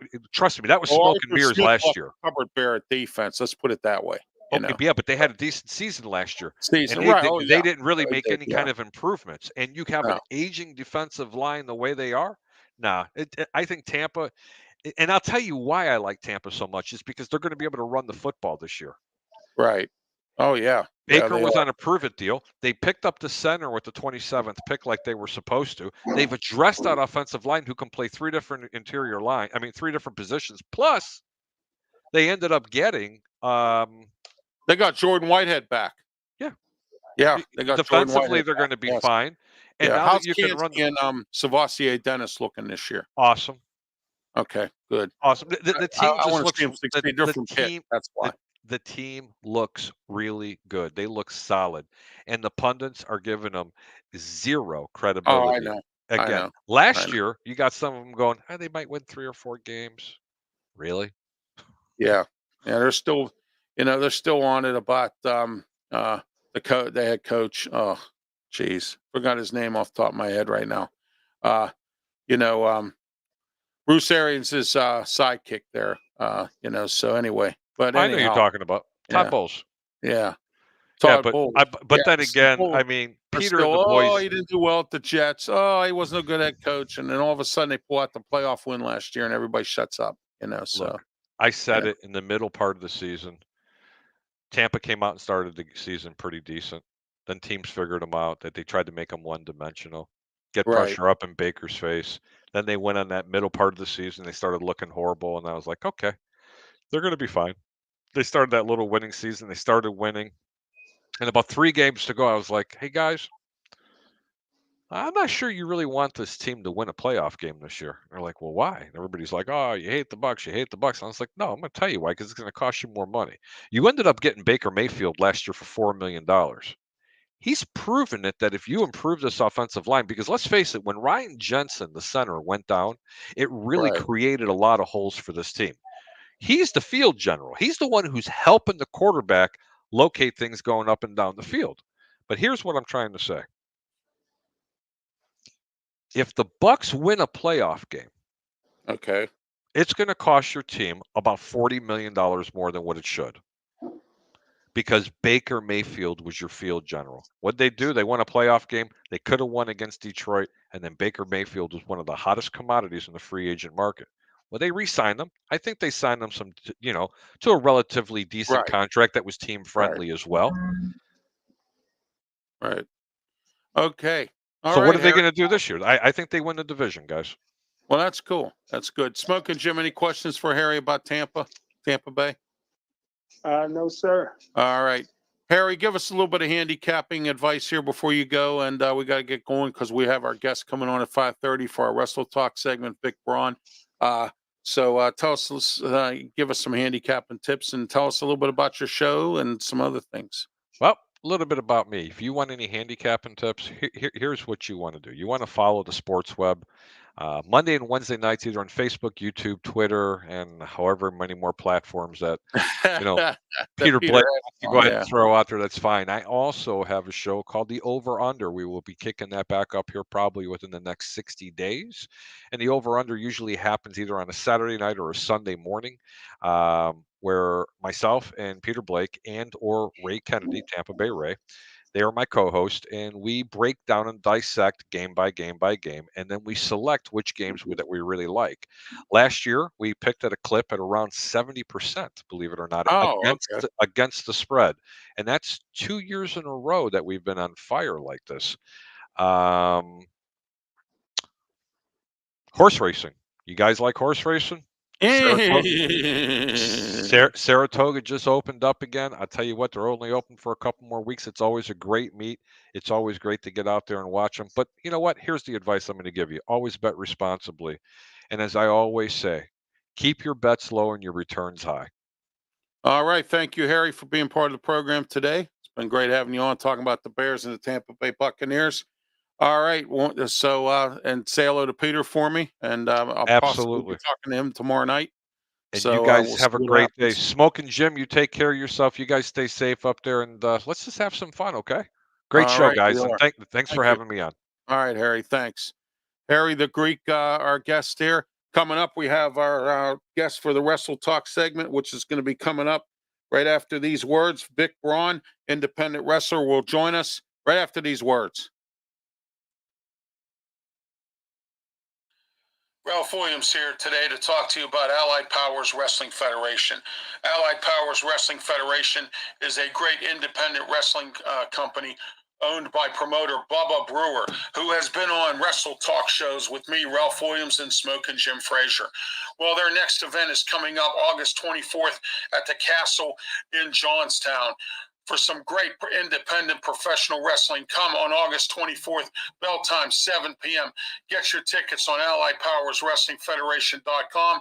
And please don't forget, Sports Corner show with Ralph Williams, Smokin Jim Frazer is a sponsor of all Allied Wrestling Federation events, and also will be at this event as well as all of Allied Powers Wrestling Federation events. Head out to Johnstown, to the Castle, August 24th, 7 p.m. bell time, Allied Powers Wrestling Federation. All right. Also, I want to talk to you today about the Pros of Wrestling. They have a show coming up on August 24th as well. And they're going to be at the Pullman Park field there in Butler County. And that's going to be an interesting, it's going to be on the same day, August 24th. So if you live in the Butler area or around that area and you want to attend 7 great matches, we have the Wrecking Ball going to be there, as well as Tabaris will also be there. Argendo Devine and Ultimo Medito, I hope I'm pronouncing these right, will also be there. 100 Pullman Park Place, Butler, PA. Saturday, August 24th, brought to you by Daniel Polinsky and his organization of independent wrestling, who we're also, as of today and last week, I spoke with Dan on the phone, we are going to become sponsors of them as well. All right, our guest today is independent wrestler Vic Braun, brought to you by Daniel Polinsky and his group, the Pros of Wrestling. Vic, welcome to the program. Thank you for being on. Thank you for having me on. Appreciate it. All right. Smokin Jim, say hello to Vic. Vic Braun. Hey, Mr. Braun, how you doing, sir? Good. Thank you. All right. Vic, tell us a little bit about yourself. How come you got into wrestling, in your career and things like that? So I probably went into a different route than most other professional wrestlers. I actually started from in the athletics field where I was an amateur and a football player growing up in Butler High School. Got recruited to go to Lock Haven University, which is a small Division I school up in central Pennsylvania. Right. And was on the wrestling team there for a couple years. Graduated 2015 with a degree in criminal justice. How I got into professional wrestling was obviously from my athletic background. I've always been interested in going to that next level. I think everybody has dreams and aspirations of where they're going to go or where they want to go. Right. I remember when I was a kid, I first wanted to be a football player. Then I started wrestling. And then when I got recruited, I was like, maybe I want to get into MMA because the UFC started getting pretty big. But then after I graduated and I was, training, I was doing some MMA here and there, but really wasn't 100% committed, but I was lifting weights pretty consistently. And then I came upon a wrestling show and I immediately fell in love with it. And I decided I think this is the route to go, not only because, you have That's for me. Yeah. But I love the charisma, the show performance, the athleticism, the great names that you get to see whenever you're working on and it just changed everything from that point. And then everything just went into that focus.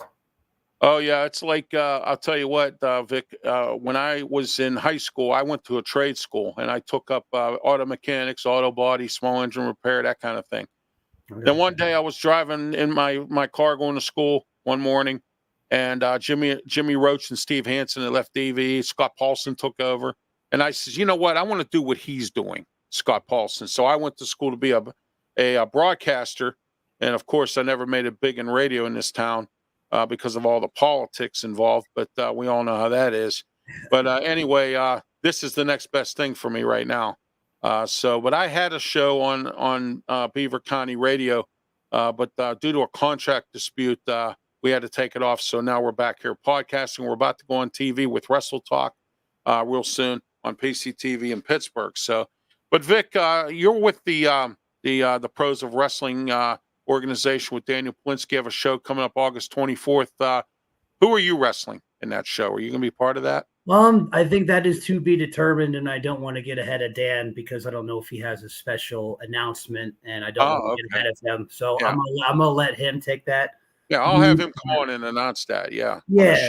So. And it'll be great because I am originally from Butler, and obviously the things that happened obviously this weekend, my condolences. Oh, yeah, my condolences too. It's just awful what happened. Mm-hmm. Butler's going to be in the spotlight for many years with this. So is Bethel Park, because that is where the shooter was from. And and right now I'm in the city. It was too surreal because I grew up a quarter mile from where Butler Farm Show is.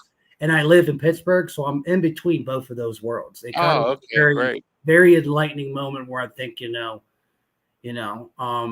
but it was absolutely chaos. But at the same time, you saw the people of Butler. They're strong people. You didn't see a bunch of people running around crazy. They were cool, collected, and even in the they were not. I couldn't believe how calm they were, Vic. It was interesting, because normally when something like that happens, everybody just spreads out and everybody panics.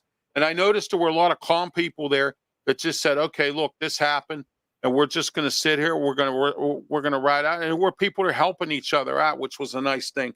And I have to give kudos to the Pittsburgh police because there were 4 officers carrying 2 injured people down some steps up there by the bleachers.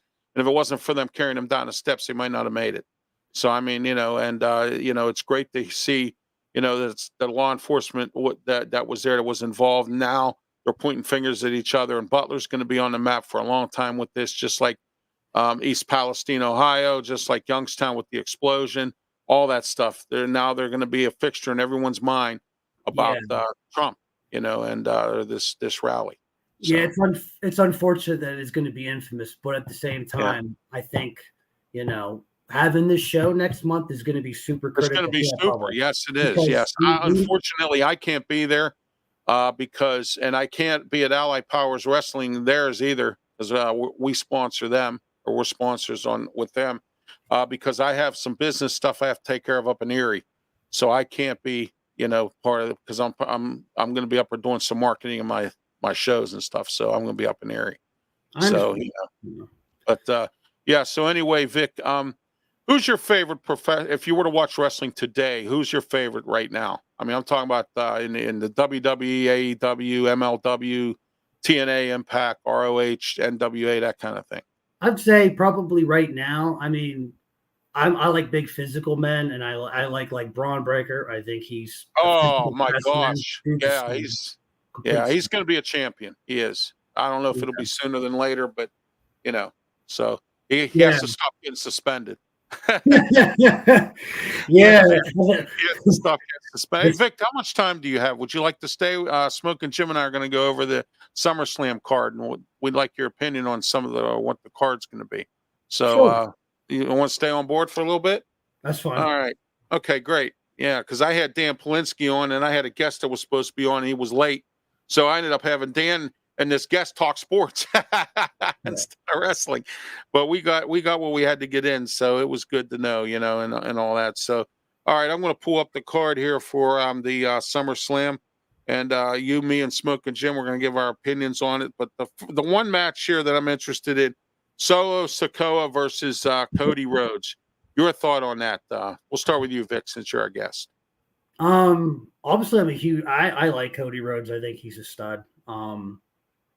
As far as like what my opinion is, like who I think's gonna win, I mean, I like Cody Rhodes. I mean, I'm not going to be honest. I don't really know too much about the other opponent, but I will say because I don't really follow. I do follow professional wrestling still to this day, but with everything I got going on, sometimes it is hard to keep up to date with like every single person and like their storylines and everything. But like Cody Rhodes' storyline from where he came from AEW to now WWE, and his storyline last year was amazing. And I think I'd give him the edge. I think he's a superior wrestler just because I mean. Yeah, so do I. So do I. But see, the thing, I think Cody Rhodes is going to win. I think there's going to be some kind of a situation with the bloodline. I think Paul Heyman or somebody's going to screw it up for them. And I think Cody Rhodes will end up winning. Smoking Jim Frazer, your thoughts on SummerSlam with this match? Cody Rhodes. There he goes. He's taking Cody. All right. All three of us here are in agreement on that. Damian Priest versus Gunther, the ring general. Vic, your thoughts? I told you I like big guys. I like Gunther. He's a star. I like Gunther too. I think he's going to take it. Damian Priest he's a good wrestler, but he's not a great wrestler. Yeah, Gunther nothing against is a great wrestler. Yeah, nothing against Damian Priest, but Gunther, right. he's a physical specimen. He really.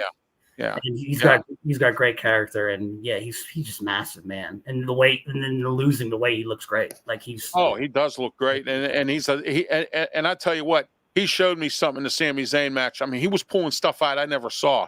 So I mean, and that's what I like about Gunther. Where Damian Priest, I don't know what he's going to be able to pull out against Gunther. Your thoughts, Smoking Jim Frazer? Damian Priest versus Gunther, the ring general. I love Gunther, but Damian Priest gonna beat him. It's his time right now. Oh, okay, great. Yeah, I will admit he has become a better wrestler a little bit, and his mic skills have gotten better. Damian Priest, I will admit that. And if he gets away from the Judgment Day, I think he'll move forward. So I believe that to be the case. Next, WWE Women's Championship match. This one's a toughie. Bayley versus Nia Jax, and I know what you're going to say, Vic. Nia Jax, because she's big. I don't know. I don't think I see. Bayley's smart though. Yeah, Bayley's got a lot in her arsenal. So I think you are right in your assumption. If I had to bet money on it, I probably would bet on her. So I would say yes, but it wouldn't surprise me if she lost. Absolutely. But I think Bayley's back, and I think they want her to carry the load there with this belt. She can beat Nia Jax. I've seen her beat a lot of people, but we'll see. Smoking Jim Frazer, your thoughts? Nia Jax versus Bayley. Wow. Not Nia Jax. Nia Jax. All right. So, yeah, Bailey, I agree with you. I think she has more experience. And then not only that, I think that she can beat Nia Jax with some of her submission moves and some things. Nia doesn't have anything like that. All Nia does is jump off the rope and a clothesline here and there and fall on you with her weight, and that's it. You know, I mean, she doesn't have anything really. She needs to sharpen up her skills a little bit more. WWE United States Championship match. Logan Paul versus LA Knight. Do we stick with this idiot Logan Paul or do we go with LA Knight? I love LA Knight. I love the way he carries himself, his mic skills. I think he's the future of this thing. Logan Paul needs to go back to what he was doing because I don't like him as a wrestler. He's part-time. TKO lied. They said they were supposed to no part-time wrestlers, and look what we have here. Nick Aldis lied, said he was going to crack the whip. I don't see the whip cracking on Logan Paul. Your thoughts, Vic? Well, I would say LA Knight, but it wouldn't surprise me if Logan Paul wins again. Yeah. Yeah, because even Thanks. politics and sometimes bleed into the WWE. And I get it. He does have a massive audience, and he does. Oh, I know he does. He's Yes. like background. But I get the controversy, and I still think it is kind of good to have that controversy. Any controversy, any publicity is good publicity in wrestling, in my opinion. Well, you know, wrestling's a male soap opera. I mean, you know, you have to have drama, you have to have storylines and everything else, or else nobody will watch it. I mean, you know. But I would take it. But LA Knight, that would be my pick. I want LA Knight too. Smokin' Jim. The brass knuckles. There's no coming back He from loves the Logan brass Paul, man. He just There's nothing wrong with that. Everybody's got certain views. Yeah. Oh, yeah. Yeah. Hey, Vic, let me ask you a question. Jake Paul or Mike Tyson?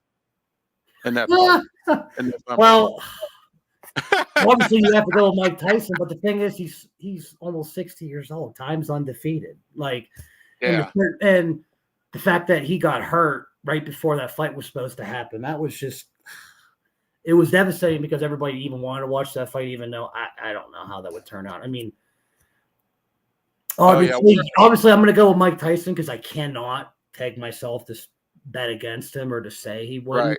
And to what I would say if Jake Paul would be like, you know, box somebody that's in your age or in your age group. Yeah. I even heard now it's going to be a Jake Paul versus Logan Paul fight. I heard was once again, the Paul brothers, they're controversial, but they also they bring a lot of eyeballs. So it's just the same exact thing. It's the same exact thing. Oh yeah, absolutely. Well, Ralph. Yes. Jake Paul's fighting Mike Perry this Saturday. Oh, is he really? Wow. Yeah, he's fighting a guy named Mike Perry. What's this Mike Perry looking like? He looking like he's gonna get knocked out. A warm-up match or something, exhibition. Yeah, I was just watching Rocky Balboa last night. Oh man, I love that movie. So I mean, hell yeah. But, yeah, Rocky 6. They call it Rocky Balboa, especially the part when he cussed his son out. That ain't you. Oh yeah, that's a great speech. I love that. Huh? That's a great speech in that movie. Oh, I loved it, man. I loved it. Oh, yeah, he cussed his son out, gave it to him. I said, give it to him. Yeah, because his son was totally acting totally out of control with some of the way he was acting, you know, jealous of his dad, you know, that kind of thing, instead of trying to make it his own way a little bit, you know. We need some kids out there need to hear that message. Oh, absolutely. They do. All right. We're here on Wrestle Talk, brought to you today by the original Hometown Pizza, 412-264-4444 University Boulevard, Moon Township. Stop in, tell them Ralph Williams sent you, and you will get a discount on your order. And also they have delivery, eat in and takeout, delivery in the Moon area only. But today is Tuesday, so head on out to the original Hometown Pizza. It's double stacked Tuesday. You get 2 pizzas for the price of 1. So head on out there today, plus the discount on your order. You could save some money getting some good pizza. The original Hometown Pizza, Moon Township, University Boulevard. Also, our studio sponsor, Mata Heating and Air Conditioning in Elwood City. Their number 724-201-0500. Call them today. If you need any air conditioners on the bum, call them, because I'll tell you what, I talked to Bill at Mata, and he said the air conditioners are going down, and he's on the roll. And he said because of RW Media, he has made a lot of money this summer. A lot of people calling up saying they heard it on the show. and he's gotten a lot of business. So you can advertise at RW Media, 412-545-4317. Call us today, RW Media Productions. And so, Vic, tell us a little bit about the card coming up on August 24th. I know you say you might be part of the card a little bit. What can we expect? Well, I know there's going to be a heavy emphasis on lucha wrestling, that's amazing. That's going to be so cool to have yes. bring up. Yeah. And then you brought up, like, obviously, I've worked at shows with Wrecking Ball Legursky, which I know he's going to be there. That dude's he's massive. He's box money. I love him. Right. You said like Ultimate Bandito. You said I mean, I can just pull up this card right now. Not every single card has been announced. And I'm sure there's going to be match, yeah, every match. Every match. Yeah. Right. Every match. And I mean, trying to remember who else was on that card other than Selected Ball Legursky. We have give me a second.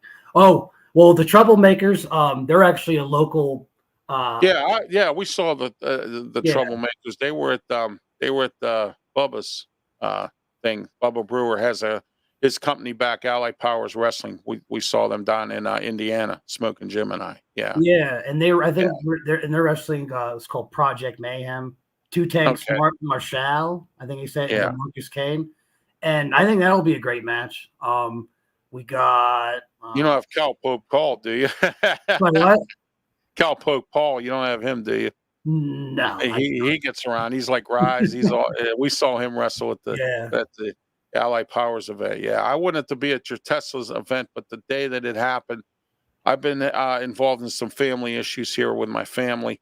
And so I finally got them all worked out to where now my schedule is a little more flexible to start coming to some matches. But unfortunately, it's on the same day I'm in Erie, and I can't be everywhere. So, I mean, so I'm going to be in Erie taking care of some businesses. Bachman Turner Overdrive would say taking care of business, and that's exactly what I'm doing. So, all right, let's get back to the card here, the proposed card right now. Next match, Women's World Championship. This is going to be a, as Jim Ross would say, a Donnybrook here. Liv Morgan versus Rhea Ripley. Yeah. Where do you go with? In my opinion, that's the best storyline in wrestling right now. Yes. Honestly, it is. And just that's one thing about wrestling I love is just simple storylines, right? Just one woman being jealous of the other guy and the other guy's being caught in the middle. Like just simple, like sometimes for all the wrestlers out there, sometimes it doesn't need to be complicated, right? No, right. It doesn't. And then this is great because it's going to be Ray. She's she's the next. Oh, Rhea Ripley is the future of this company. Yeah, she's the next. She's going to be like Liv the next. Morgan's lucky to even have a job because she got busted with that marijuana down there in Florida and the DUI and everything else. So, driving under the influence of marijuana. And and she got caught. She was at a party. And I'm surprised WWE let her come back. I really was. But she's back. And we'll see where her revenge tour goes. And I think it's going to be derailed here at SummerSlam. I agree with you on this one. 100%. So, Smokin' Jim Frazer, your thoughts? I know who you're going to pick, Liv Morgan, right? No way I can pick against her. Ah, there you go. I knew it. See, Smokin' Jim here, he likes the Tiffany Strattons of the world and a few of these other ones. Tiffy time with the Money in the Bank briefcase. And Smokin' Jim, I don't blame you. I get it. But you can't let a woman blind you from the truth. Yeah, there you go. Exactly.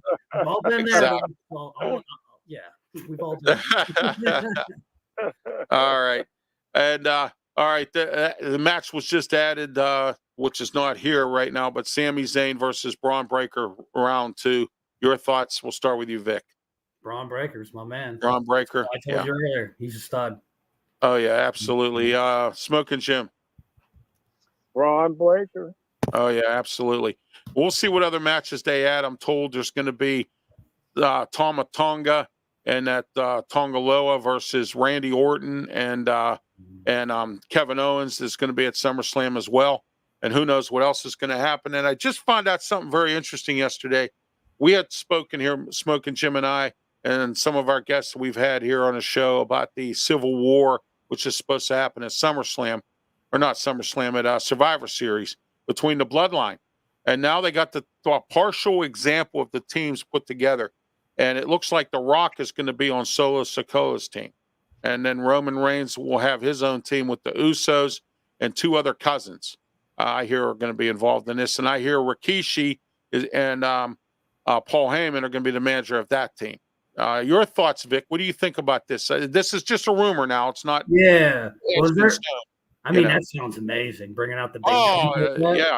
A War Games match. Oh. You can only hope and dream for some, yeah, exactly. Yeah. Yeah, I think this would be the best Survivor Series ever since Hulk Hogan had his first team with Paul Orndorff and what was it? Don Morocco, I think, was on that first team with him. Paul Orndorff and a few other guys. I'm trying to remember who the rest of them were, but yeah, this Survivor Series with this Civil War probably will be the best that we've ever seen, I would think. Smokin' Jim, your thoughts on this possible Civil War lineup here? It sounds good, man. Hopefully something will happen like that or something close to it. Absolutely. Okay. MLW a little bit here, Vic. I don't know if you follow much of them, but I have a match that I'm following there, and that's my man, Matt Riddle. He's fighting the Psycho, Sami Callihan, for the championship. What do you think of that, Vic? In the next pay-per-view. Yeah, I would probably like Matt Riddle. I think he's. Yeah, I like Matt Riddle. I heard he's been running around the independents a little bit. He's with MLW. I heard he's been, he's trying to resurrect his career, and you can do that. I mean, there's nothing wrong with that. No, look at EC3. Smokin' Jim and I got to watch EC3 wrestle recently in Indiana, so he's making his rounds. I heard he's going to be in West Virginia, I think, this weekend or something. So he's been running around everywhere in the independents with his NWA championship. Also, Vic, your thoughts? MJF returns to AEW. What do you think? He went back to being a heel. I think that's his best job as a heel. I didn't like him as a babyface very much because he plays a very good role as a heel. What do you think about MJF? Yeah, absolutely. No, he was one of the best heels, if not the best from the last. Yeah. Do you think he beat Swerve Strickland if they were to fight today? Say it again. Do you think he beats Swerve Strickland if they fight today? That's interesting. I think so. I mean, it's coming. It's coming, no doubt about it. It's coming. Tony Khan wants MJF back on, as champ, and I think it could happen. Smokin' Jim, what do you think about MJF? I think this heel role is great. And your thoughts on Matt Riddle versus the Psycho Sami Callihan? I agree with you guys. I got Matt Riddle and MJF. He's just a superstar with a lot of charisma. I don't know if he beats Swerve the first time out, but eventually he'll get that title back. Oh yeah, absolutely. I think he will. TNA, Vic, I think you'll agree with me, has started to kick up a little bit. They got the Hardys back.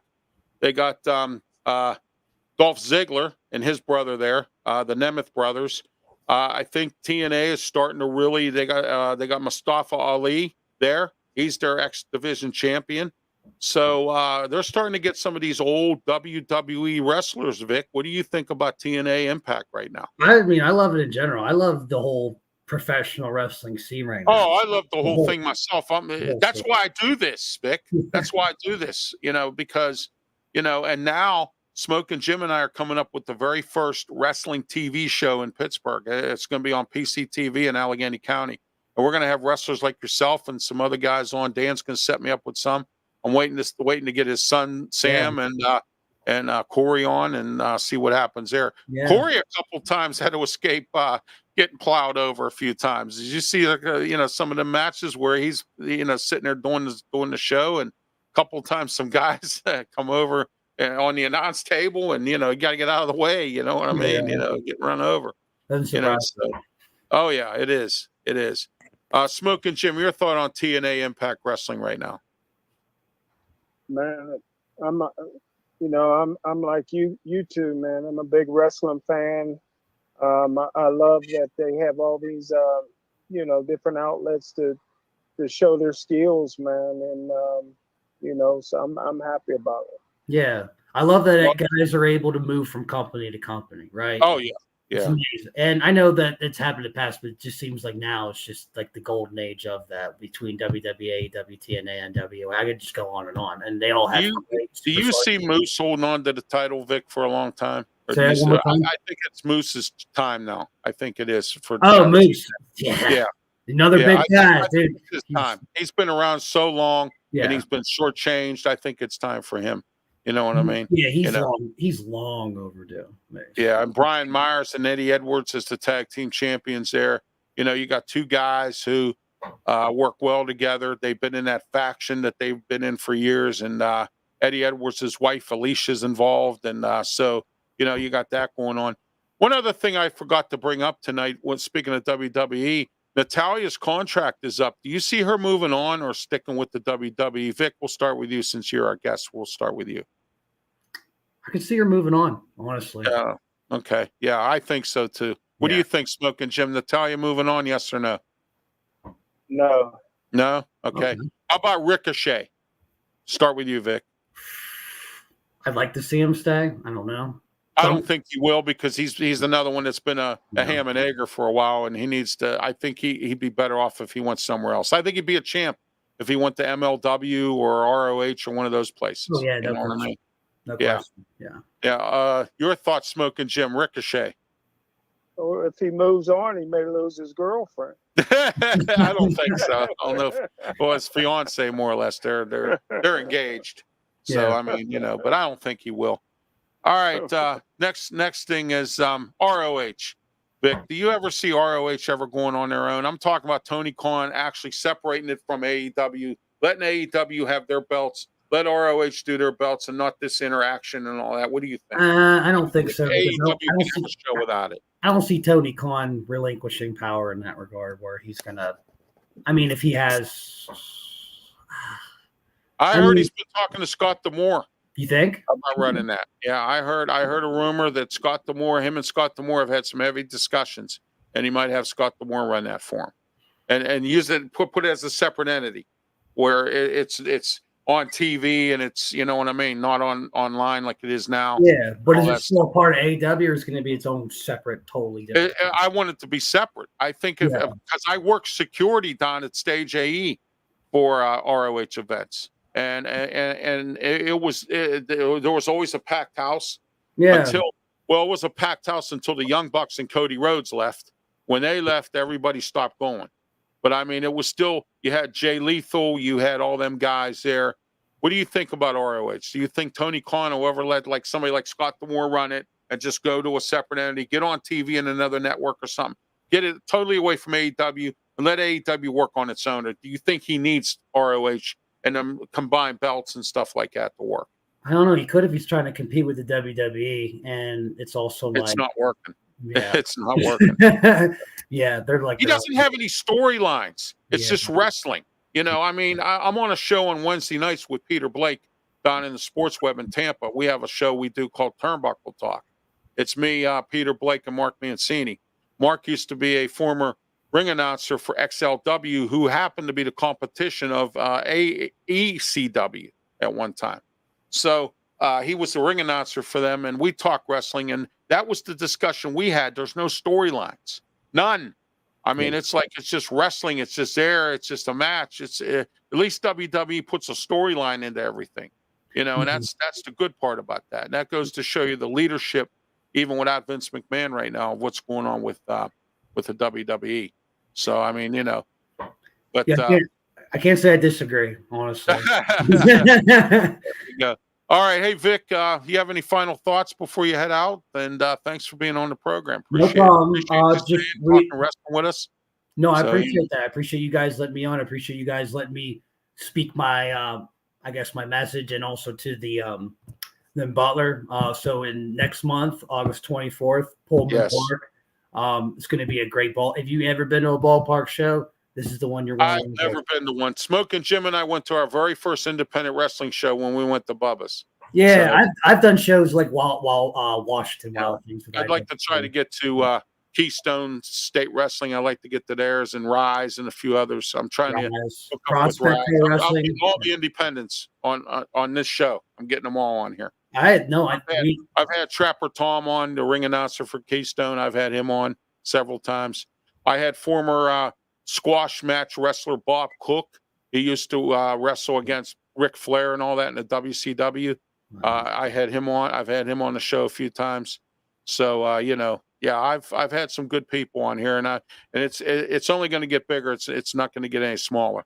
Podcasting's the future, man. It really is. Well, not only that, Double M stopped talking about wrestling on the radio, and we were the only radio show talking about wrestling. But now, with Josh Taylor was talking a little bit about it on 93.7 The Fan, but he is no longer going to be with them. He got a steady news anchor job with KDKA, so he will no longer be on. He was on Sunday mornings talking about 15 minutes of it or something. So I don't have really any and I'm going to be the very first TV show in the history of this city, I think.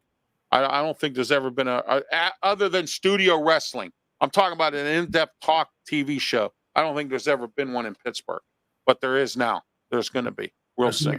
That's some exciting stuff, man. Happy for you guys. Yeah, it's coming in a few weeks. Beginning of August, it's coming. So, you know, because I got all my family issues worked out and stuff, and I was a little bit behind the 8 ball, but I got everything going now and things like that. But Vic, thank you for being part of the program. Tell Dan I said hello, and you know, and we hope to have you on again, and some of your fellow independent wrestlers. Smokin' Jim, you have any final thoughts for Vic? You there, Smokin' Jim? I hope he didn't disappear on me. Great job, Vic. Oh, Can't there he wait is. to watch you wrestle, buddy. Oh, okay. Are you going to be there? No, I don't know. Are you going to be there, Smokin' Jim? Because I can't. I'm going to be in Erie. I'll be in Johnstown. Oh, he's going to be at the one in Johnstown. Yeah. Well, there's plenty of other shows that are going to be this year. There's shows every week. Everybody's got a show now. It's great. It's amazing. Between Ohio, West Virginia, and Pitts and the Western Pennsylvania area, independent wrestling's better than it's ever been. You know, I mean, I've talked to a whole bunch of you guys, and you all tell me the same story. And you know what's nice about it? It's not that expensive, and the interaction is better. Yeah. I love the interaction. I mean, you can ask Smokin' Jim, and he saw me screaming at the wrestlers and everything, man. I was like into this, man. It was fun. It was so much fun. And then the wrestlers, like, they get in your face. They go, screw you too. You know what I mean? And all that stuff, throw water on you and everything. It's so funny. It's just, it's great. It's a great show in independent wrestling. I really like it. I mean, it's really, and I watch it on YouTube too. So, I mean, it's really good. Yeah. So, well, I appreciate all right, you. Vic, thank you again for being on the program. And we'll have you on again. Thank you for being part of it. And you have yourself the rest of your summer, and enjoy your matches. Awesome. And good luck. Thank you. Thank you, Ralph. Thank you, Jim. All right. Have a good one, Vic. Smokin' Jim Frazer, thank you as always for being on the show. What's your final thoughts before we go away? I tell you what, man, the booking machine outdid yourself as usual. Great job today, man. Thank you. It's like a recipe, like you're cooking. You always make the recipe better, you know.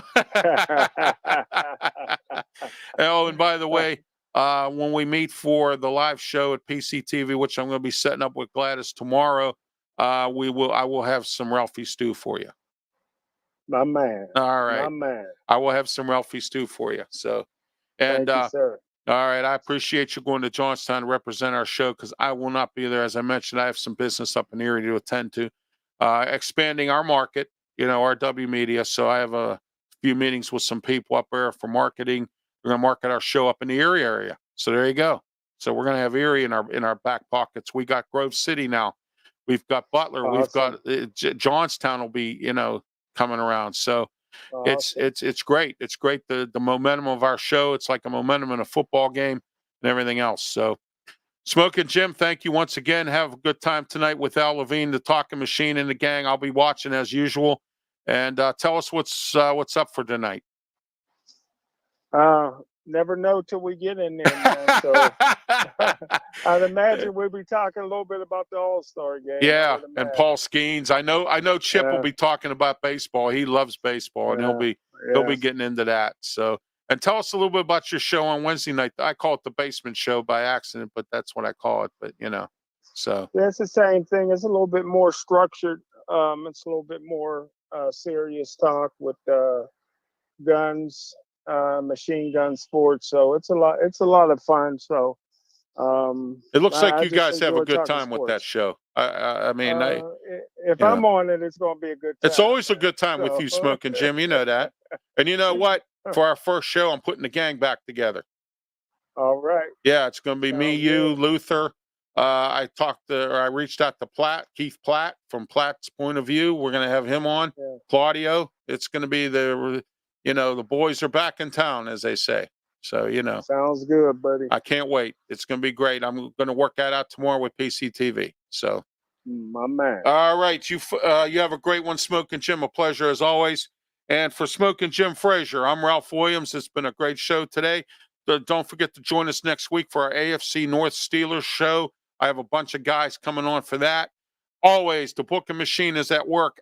July 30th, college special. Somebody from West Virginia, Penn State, and Pitt will be here to talk about Pitt, Penn State, and West Virginia. Get you ready for the college season in our college conference talk and our NFL conference talk.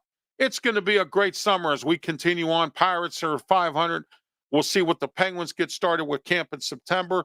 And don't forget about the Riverhound soccer team. Can they make it up? And I'm sorry to mention, but they won 5-0 on Saturday. It was great to see them get back on the winning track. They beat the team from Oakland, California, and the Passion blew their champion or their playoff game. They lost to Boston 47-0 at Pine Richland Stadium on Saturday. So that's the end of the Passion season. For Smoking Jim Frazier, I'm Ralph Williams. Have yourself a great one. Thank you for watching. See you next week, and please be safe.